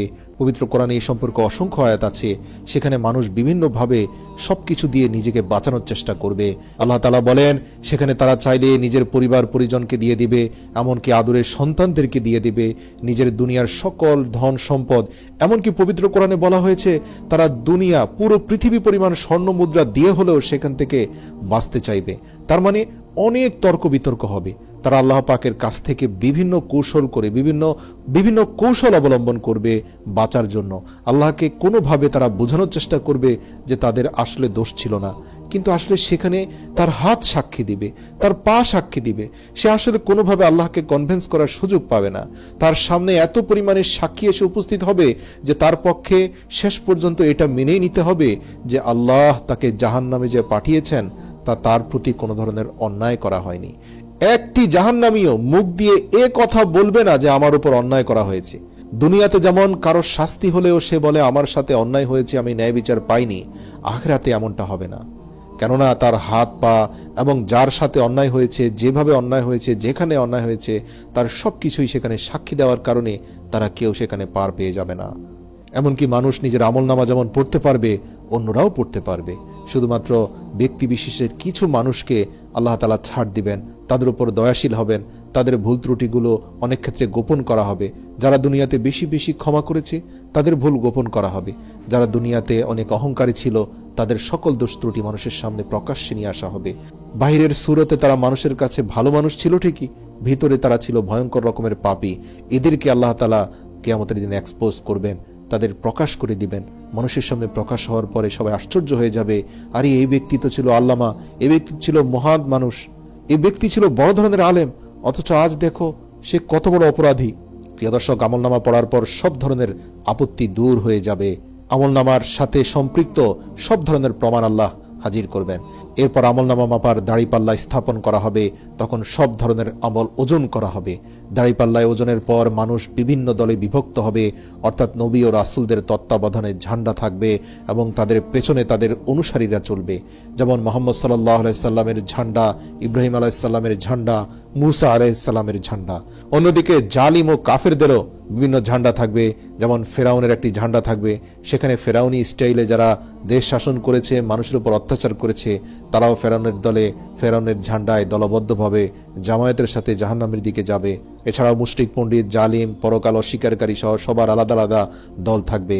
পবিত্র কোরআনে ইরশাদ হয়েছে, একত্র করো গুনাহগারদের, তাদের দোসরদেরকেও, আল্লাহ ব্যতীত যাদের যাদের ইবাদত করত তাদেরকেও ধরে নিয়ে আসো, অতঃপর তাদের জাহান্নামের রাস্তা দেখিয়ে দাও। সূরা সাফফাত আয়াত নম্বর 22 এবং 23। অতঃপর আল্লাহর পক্ষ থেকে জাহান্নামকে কাছে টেনে নিয়ে আসা হবে। জাহান্নামের গর্জনে চারদিকে উত্তাপ ছড়িয়ে পড়বে। জান্নাতি জাহান্নামী সবাই ভয় পেয়ে যাবে, চারদিক অন্ধকারে ছেয়ে যাবে। তখন মানুষ আল্লাহ প্রদত্ত আলো দিয়ে চলা শুরু করবে। যে সকল ঈমানদার থাকবে তারা তাদের আলো দিয়ে জাহান্নামের অন্ধকার কিছুটা দূর করবে। সেখানে মুনাফিকরাও থাকবে। পবিত্র কোরআনে ইরশাদ হয়েছে, অতঃপর উভয়ের মাঝখানে একটি প্রাচীর স্থাপন করা হবে, তাতে একটি দরজা থাকবে যার ভেতরে থাকবে রহমত, বাইরে থাকবে শাস্তি। সর্বশেষ পুলসিরাত পাড়ি দিয়ে সর্বপ্রথম রাসূল সাল্লাল্লাহু আলাইহি সাল্লাম এই পৃথিবীর বুকে সর্বপ্রথম মানব হবেন যিনি জান্নাতে প্রবেশ করবেন। তারপর মুহাজির ও আনসারদের দরিদ্র ব্যক্তিরা জান্নাতে প্রবেশ করবেন। এরপর উম্মতদের মধ্যে যারা দরিদ্র ছিল তারা প্রবেশ করবে। সম্পদের হিসেবের কারণে ধনীরা বিলম্বে প্রবেশ করবে আর গরিবরা দ্রুত জান্নাতে প্রবেশ করবে। আল্লাহু আকবার, সুবহানাল্লাহ। প্রিয় দর্শক, জান্নাত এমন অনিন্দ্য সুন্দর আবাস যা কোনোদিন কেউ চোখে দেখেনি, কোনো কান শোনেনি এবং কোনো অন্তঃকরণ তার সম্পর্কে কল্পনাও করতে পারেনি। আল্লাহ তাআলার অশেষ অফুরান নেয়ামত রেখে দিয়েছেন সেই জান্নাতে। জান্নাতে যে যাবে সে জান্নাত থেকে কখনোই বের হতে চাইবে না। চিরকাল জান্নাতই হবে তার ঠিকানা। জান্নাতের বর্ণনা দিতে গিয়ে কোরআনে আল্লাহ ইরশাদ করেছেন, মুত্তাকি আল্লাহ ভীরু লোকেরা থাকবে জান্নাতের বাগান ও ঝর্ণার পাদদেশে, এবং তাদের বলা হবে, এখানে তোমরা শান্তি ও নিরাপত্তার সঙ্গে প্রবেশ করো। তাদের মনে যদি সামান্য পরিমাণ মনোমালিন্য থেকে থাকে তা আমি বের করে দেব। তারা পরস্পর ভাই ভাই হয়ে মিলিত হয়ে মুখোমুখি বসে থাকবে। সেখানে তাদের পরিশ্রমও করতে হবে না এবং তারা সেখান থেকে বহিষ্কৃত হবে না। সুবহানাল্লাহ, আল্লাহু আকবার। এই আয়াতের ব্যাখ্যায় উলামায়ে কেরামগণ বলেন, দুনিয়াতে দুজন জান্নাতীর মধ্যে যদি মনোমালিন্য থাকে, কারণ এমনটা হয়ে থাকে, দুজন দিনী ভাইয়ের মধ্যে বিভিন্ন বিষয় নিয়ে তর্ক বিতর্ক হতে পারে, ছোটখাটো বিষয় নিয়ে বাদানুবাদ হতে পারে, কিন্তু উভয়ে যদি জান্নাতে যেতেও পারে, তাহলে জান্নাতে গিয়েও কিন্তু সেই বাদানুবাদ বা মনোমালিন্য আল্লাহ অন্তর থেকে ধুয়ে মুছে সাফ করে দিবেন। তাদের অন্তরে শুধু ভালোবাসা থাকবে, তারা পরস্পর বন্ধু হয়ে যাবে। কিছু লোক তাদের পাপের শাস্তি হিসেবে জাহান্নামে যাবে, তারা সরাসরি জান্নাতে প্রবেশ করবে না। ঈমানদার আমলও আছে, কিন্তু দাড়িপাল্লায় আমল কম হওয়ায় জাহান্নামে ছিল, তাই জাহান্নাম হয়েই তাকে জান্নাতে যেতে হবে। তাদের মধ্য থেকে সর্বশেষ যে ব্যক্তি চিরসুখের আধার জান্নাতে প্রবেশ করবে তার সম্পর্কে হাদিসে কুদসিতে বর্ণনা রয়েছে। আব্দুল্লাহ ইবনে মাসউদ রাদিয়াল্লাহু থেকে বর্ণিত, রাসূল সাল্লাল্লাহু আলাইহি সাল্লাম বলেছেন, আমি অবশ্যই চিনি জাহান্নাম থেকে সর্বশেষ মুক্তি লাভকারী ব্যক্তিটিকে আমি চিনি। আল্লাহ রাসূল বলেন, সে ব্যক্তি জাহান্নামের দীর্ঘ কষ্ট যন্ত্রণা সহ্য করার পর যখন মুক্তি পাবে তাকে এক পরিশুদ্ধ পানিতে নিক্ষেপ করা হবে। সেখান থেকে গোসল করে ওঠার পর জাহান্নামের শাস্তি থেকে তৈরি তার শরীরের সকল ঘা মুছে যাবে এবং সে পরিশুদ্ধ একজন মানুষ হয়ে যাবে। আল্লাহ তাআলা তাকে বলবেন, যাও জান্নাতে প্রবেশ করো। সে জান্নাতের কাছে যাবে এবং জান্নাত তাকে বলবে, আমি পরিপূর্ণ। সে ফিরে এসে বলবে, হে আমার রব, আমি তো জান্নাতকে পরিপূর্ণ পেয়েছি। অতঃপর আল্লাহ তাআলা তাকে বলবেন, যাও জান্নাতে প্রবেশ করো। অতঃপর সে জান্নাতের কাছে আসবে এবং তাকে পুনরায় বলা হবে, জান্নাত পরিপূর্ণ। সে ফিরে এসে বলবে, হে আল্লাহ, আমি জান্নাতের কাছে যতবারই যাচ্ছি তা তো আমাকে শুধু পূর্ণতা দেখাচ্ছে, আমার জন্য সেখানে কোনো স্থান নেই। অতঃপর আল্লাহ তাআলা বলবেন, যাও জান্নাতে প্রবেশ করো। সে মনে মনে ভাববে, আল্লাহ তাআলা আমাকে জান্নাতে পাঠাতে চাইছেন, অথচ এই পুরো জান্নাতে আমার দাঁড়ানোর জন্য একটু জায়গাও খালি নেই। বারবার জান্নাত আমাকে বলছে যে সে পরিপূর্ণ হয়ে গিয়েছে। আল্লাহ তাআলা তার অন্তরের কথা বুঝতে পারবেন, সাথে সাথে বলবেন, হে আমার বান্দা, তোমার জন্য দুনিয়ার থেকে 10 গুণ বড় জান্নাত আমি তৈরি করে রেখেছি, যাও প্রবেশ করো। তখন সে বলবে, হে আমার রব, আপনি কি আমার সঙ্গে মশকরা করছেন? জান্নাতে সোজা হয়ে দাঁড়ানোর কোনো সিট আমার জন্য খালি নেই, আর আপনি বলছেন দুনিয়া থেকে 10 গুণ বড় জান্নাত? অথবা আপনি কি আমার উপর অসন্তুষ্ট হয়েছেন? এই কথা বলে আল্লাহর রাসূল সাল্লাল্লাহু আলাইহি সাল্লাম এতটা হাসছিলেন যে আল্লাহর রাসূলের দাঁতের মাড়ি পর্যন্ত বের হয়ে গিয়েছিল। হাসতে হাসতে আল্লাহর রাসূল বলেন, আল্লাহ তাআলা সেই ব্যক্তিকে বলল, হে আমার বান্দা, এই যে 10 গুণ বড় জান্নাতের কথা বললাম, এটা হচ্ছে মর্যাদার বিবেচনায় সবচেয়ে নিম্নমানের জান্নাত। এবার তুমি ভাবো, যারা শ্রেষ্ঠ জান্নাত পেয়েছে তাদেরটা পৃথিবী থেকে কত গুণ বড়। বুখারী হাদিসে কুদসি হাদিস নম্বর 54। ইবনে মাসউদ রাদিয়াল্লাহু থেকে বর্ণিত আরেকটি হাদিস আছে, সেখানে আরেকজন ব্যক্তির কথা বলা হয়েছে যে এমন একজন ব্যক্তি জাহান্নামের আগুন থেকে বের হয়ে হোঁচট খেতে খেতে কোনো রকমে বের হয়ে আসবে। তার পুরো শরীর আগুন ঝলসে গিয়েছে, কিন্তু আল্লাহ রাব্বুল আলামিনের বরকতের পানির উপর দিয়ে যখন সে অতিক্রম করবে, তখন সে তার দিকে ফিরে তাকাবে, অতঃপর বলবে, বরকতময় সে সত্তা যিনি আমাকে এই জাহান্নাম থেকে নাজাত দিয়েছেন, নিশ্চয়ই আল্লাহ আমাকে এমন বস্তু দান করেছেন যা পূর্বের কাউকে দান করেনি, অথচ তাকে কিন্তু এখনো জান্নাত দেওয়া হয়নি। সে শুধুমাত্র জাহান্নাম থেকে মুক্তি পেয়ে বরকতময় পানিতে এসে উপস্থিত হয়েছে। অতঃপর তার জন্য একটি গাছ প্রকাশ করা হবে। সে বলবে, হে আমার রব, আমাকে এ গাছের নিকটবর্তী করুন, যেন তার ছায়া গ্রহণ করতে পারি এবং তার পানি পান করতে পারি। আল্লাহ তাআলা বলবেন, হে আদম সন্তান, যদি আমি তোমাকে ওটা দান করি, হয়তো তুমি তারপরে আবার অন্য কিছু চাইবে। সে বলল, না আমার রব, আমি আর কিছুই চাইব না। অনন্তর এক জীবন আমি জাহান্নামের আগুনে ঝলসে গিয়েছি, এখন শুধু আমার একটি গাছের নিচে আশ্রয় হলেই হয়। এ সময় সে ওয়াদা করে বলবে, এছাড়া আমি আর কখনোই কিছু চাইব না। এরপর আল্লাহ তাআলা তাকে সে গাছের নিচে আশ্রয় নেওয়ার সুযোগ করে দিবেন। কিন্তু তার পরক্ষণেই সে গাছের নিচ থেকে এমন কোনো দৃশ্য আল্লাহ তার সামনে উন্মুক্ত করে দিবেন, যার কারণে সে গাছের নিচে বসে থাকা তার জন্য সহজ হবে না। তার জন্য গাছের নিচে ধৈর্য ধারণ করা হয়ে পড়বে অসম্ভব। এরপর সে বলবে, হে আমার রব, এই গাছ থেকেও একটু দূরে যেই সৌন্দর্যময় গাছ রয়েছে, আমি তার ছায়ায় যেতে চাই এবং তার নিচে যে পানির ফোয়ারা রয়েছে সেখান থেকে বিশুদ্ধ পানি পান করে আমি প্রশান্তি পেতে চাই। এরপর আল্লাহ বলবেন, কিন্তু তুমি তো পূর্বে বলেছিলে তুমি বর্তমান গাছের ছায়া ব্যতীত আর কিছুই চাও না। তখন সে বলবে, হে আল্লাহ, ওখানে যদি যেতে পারি এরপর আর কিছুই চাইব না। তখন আল্লাহ বলবেন, হে আদম সন্তান, তুমি কি সত্যি ওয়াদা করছো এরপরে আর কিছুই চাইবে না? সে বলবে, হে আল্লাহ, আমি আপনাকে ওয়াদা দিচ্ছি এরপরে আর কিছুই চাইব না।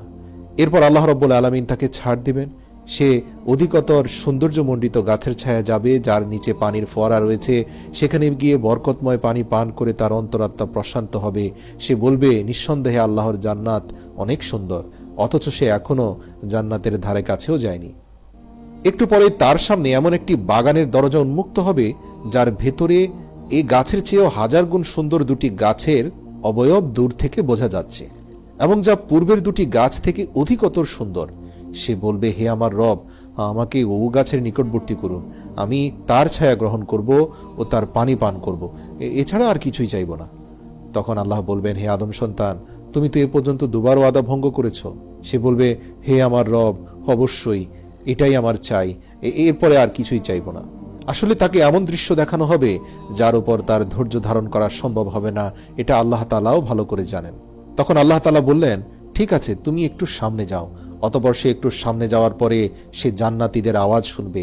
সে বলবে, হে আমার রব, আমাকে তাতে প্রবেশ করান, আমি আর সহ্য করতে পারছি না। আল্লাহ তাআলা বলবেন, হে বনি আদম, কি সে তোমার থেকে আমাকে নিষ্কৃতি দেবে? তখন আল্লাহ তাআলা বলবেন, হে বনি আদম, আমি কি তোমাকে তার থেকেও শ্রেষ্ঠ কিছু দেব না, যাতে তুমি শতভাগ সন্তুষ্ট হয়ে যাও এবং তুমি দুনিয়ার মধ্যে সবচেয়ে সম্মানিত মানুষ হও, এবং তোমাকে দুনিয়ার থেকেও 10 গুণ বেশি জান্নাতের মালিক বানিয়ে সম্মানিত করি? সে বলবে, হে আমার রব, আপনি কি আমার সঙ্গে ঠাট্টা করছেন? অথচ আপনি উভয় জাহানের রব। আল্লাহর রাসূল হাসতে হাসতে বলেন, অতঃপর আল্লাহ তাআলা বলেন, যাও প্রবেশ করো। নিঃসন্দেহে ওই দরজা দিয়ে প্রবেশ করার পরেই তুমি দুনিয়ার থেকে 10 গুণ বড় জান্নাতের সন্ধান পাবে, যেটা শুধু তোমার জন্য আমি দান করেছি। আল্লাহু আকবার, সুবহানাল্লাহ। কোরআন ও হাদিসের বর্ণনা অনুসারে মানুষ কিয়ামতের দিন হিসেবের পর জান্নাতে প্রবেশ করবে। তবে এখন কি কেউ জান্নাতে রয়েছেন, অথবা কিয়ামতের আগে কেউ কি জান্নাতে প্রবেশ করবে, তা নিয়ে সামান্য ব্যাখ্যা রয়েছে। জান্নাতে প্রবেশ দুইভাবে হতে পারে। এক, শুধু আত্মিকভাবে। হাদিসের বর্ণনা অনুসারে মৃত্যুর পর নবী ও শহীদদের রূহ জান্নাতে থাকে। দুই, শারীরিক ও আত্মিকভাবে। শারীরিক আর আত্মিকভাবে এই মুহূর্তে জান্নাতে প্রবেশ করা কোনোভাবেই সম্ভব নয়। সেটা শুধুমাত্র কিয়ামতের ময়দানে হিসেব নিকেশের পরেই মানুষ প্রবেশ করতে পারবে। আর পৃথিবীর সর্বপ্রথম যে ব্যক্তি শারীরিক এবং আত্মিকভাবে জান্নাতে প্রবেশ করবেন তিনি হবেন হযরত মুহাম্মদ সাল্লাল্লাহু আলাইহি সাল্লাম। আর সেটা কিয়ামতের পর ছাড়া কখনোই উন্মুক্ত করা হবে না। তার মানে এখন যে আমরা বিভিন্ন সময় শুনি যে ওই ব্যক্তি জান্নাতে আছেন, বা আল্লাহ রাসূলের বিভিন্ন হাদিস থেকে জানা যায় অনেক মানুষ জান্নাতে আছেন, এমন দৃশ্য আল্লাহ রাসূল স্বপ্নে দেখেছেন বা বর্ণনা করেছেন, তাহলে তারা কিভাবে জান্নাতে এখন আছেন? তারা আসলে আত্মিকভাবে আছেন, মানে তাদের আত্মা জান্নাতে আছে, কিন্তু শারীরিক এবং আত্মিকভাবে পরিপূর্ণ মানুষ জান্নাতে যে প্রবেশ করার ব্যাপারটা, এটা কিয়ামতের ময়দানে হিসেব নিকাশের পরেই ঘটবে। আনাস রাদিয়াল্লাহু তাআলা আনহু থেকে বর্ণিত, রাসূল সাল্লাল্লাহু আলাইহি ওয়াসাল্লাম ইরশাদ করেন, কিয়ামতের দিন আমি জান্নাতের দরজায় পৌঁছে দরজা খোলার জন্য বলবো। তখন জান্নাতের দরজার রক্ষী ফেরেশতা বলবে, আপনি কে? আমি বলবো, মুহাম্মদ। তখন সে বলবে, আপনার সম্পর্কে আমাকে বলা হয়েছে যে আপনার আগে আমি যেন অন্য কারো জন্য এ দরজা না খুলি। অন্য হাদিসে আল্লাহর রাসূল ইরশাদ করেন, আল্লাহ তাআলা বলেন, আমি আমার সৎ বান্দাদের জন্য এমন কিছু প্রস্তুত করেছি যা কোনো চোখ দেখেনি, যে সম্পর্কে কোনো কান শুনেনি এবং কোনো অন্তর তা কল্পনাও করেনি। এই সব কিছুই তাদের চক্ষু শীতলকারী, যা লুকিয়ে রাখা হয়েছে তাদের কাজকর্মের প্রতিদান হিসাবে। সূরা সাজদা আয়াত নম্বর 17। প্রিয় ভাই ও বোনেরা, জান্নাত আপনার জন্য ব্যাকুল হয়ে অপেক্ষা করছে। একদিন আল্লাহর রাসূল সাল্লাল্লাহু আলাইহি ওয়াসাল্লাম সাহাবীদেরকে নিয়ে ফজরের সালাত আদায় করছিলেন। সাহাবীরা দেখলেন রাসূল সাল্লাল্লাহু আলাইহি ওয়াসাল্লাম তার হাত উপরের দিকে বাড়িয়ে কিছু একটা টেনে ছেঁড়ার চেষ্টা করছেন। এরপর তিনি একটু মুচকি হেসে তার হাতকে পিছিয়ে আনলেন। এ দৃশ্য দেখে সাহাবীরা জিজ্ঞাসা করলেন, ইয়া রাসূলাল্লাহ সাল্লাল্লাহু আলাইহি ওয়াসাল্লাম, আমরা আপনাকে আজকে এমন কিছু করতে দেখেছি যা ইতিপূর্বে কখনো দেখিনি। আমরা দেখতে পেলাম আপনি শূন্যের মাঝে হাত বাড়িয়ে কিছু একটা ধরার চেষ্টা করছেন, কিন্তু হঠাৎ করে মুচকি হেসে কি ভেবে আপনার হাতটা ফিরিয়ে আনলেন? আল্লাহর রাসূল জবাবে বললেন, আমাকে এইমাত্র জান্নাত দেখানো হয়েছে। আমি জান্নাতের বাগানে আঙ্গুর গাছে এক থোকা আঙ্গুর দেখতে পেয়েছি। আমি সেই আঙ্গুর নেয়ার চেষ্টা করেছি। আমি যদি সেই আঙ্গুরগুলো নিতে পারতাম, তাহলে তোমরা কিয়ামত পর্যন্ত এই আঙ্গুর খেতে পারতে। সুবহানাল্লাহ। আল্লাহর রাসূল সাল্লাল্লাহু আলাইহি সাল্লাম বললেন, এরপর আমি দেখতে পেলাম জাহান্নামের আগুন।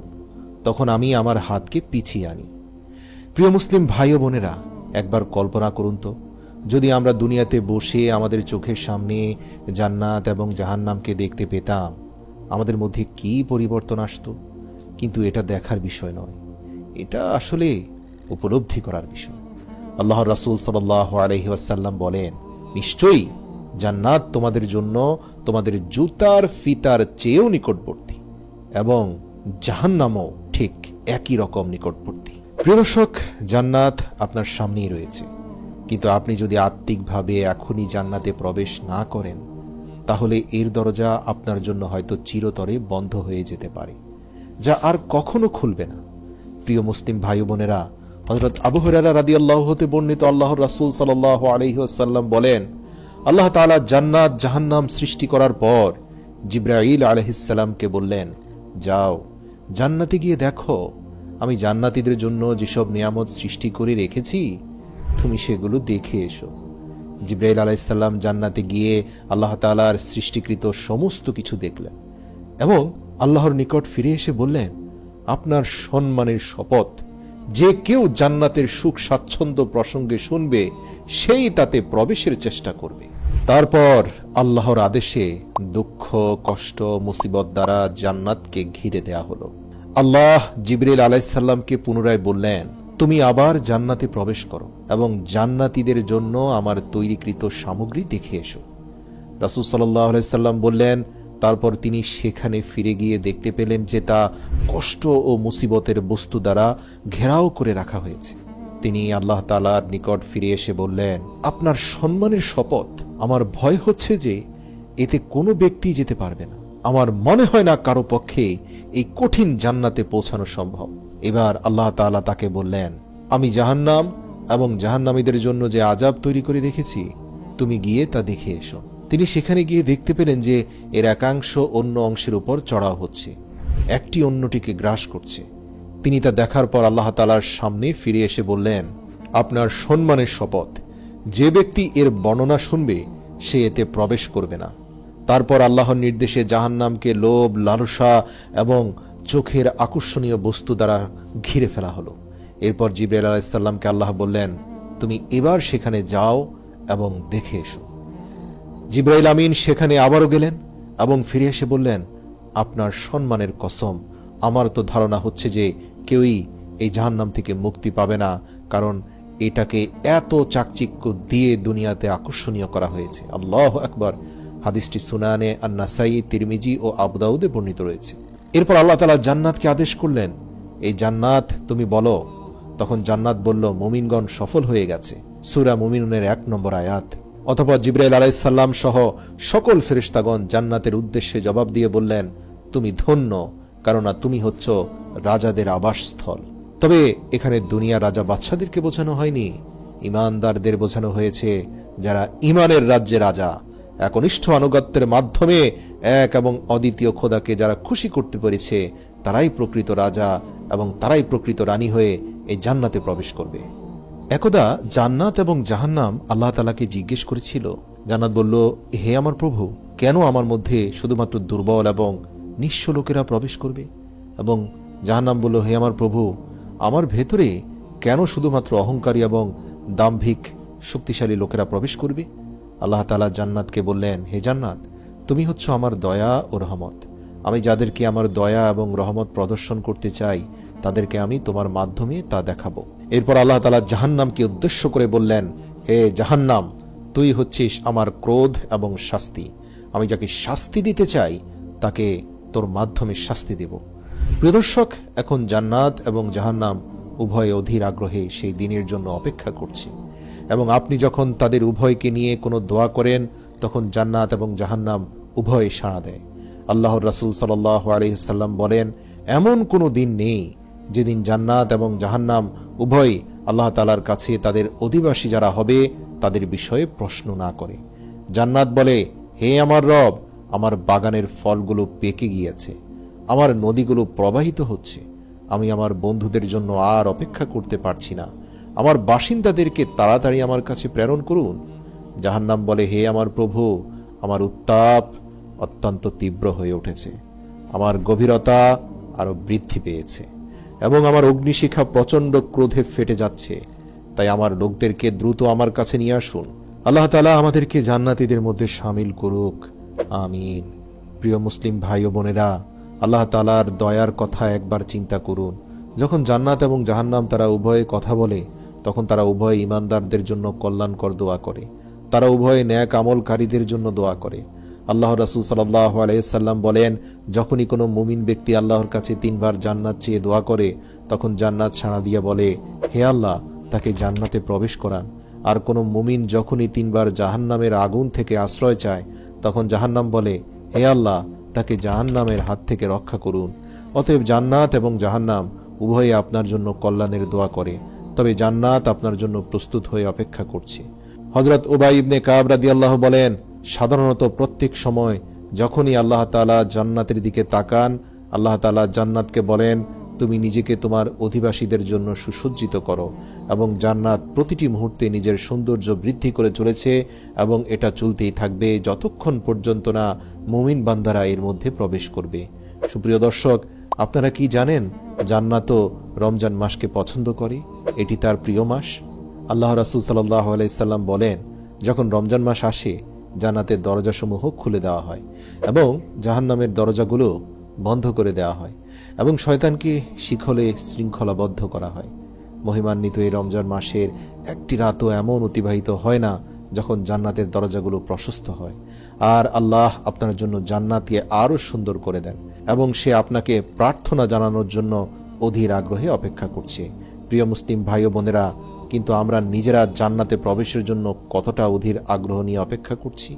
আল্লাহর রাসূল সাল্লাল্লাহু আলাইহি সাল্লাম বলেন, হে ঈমানদারেরা, আল্লাহর কাছে যত বেশি সম্ভব জান্নাত চেয়ে নাও এবং জাহান্নাম থেকে বেশি বেশি আল্লাহর কাছে আশ্রয় চেয়ে নাও, যতটা তোমার পক্ষে সম্ভব।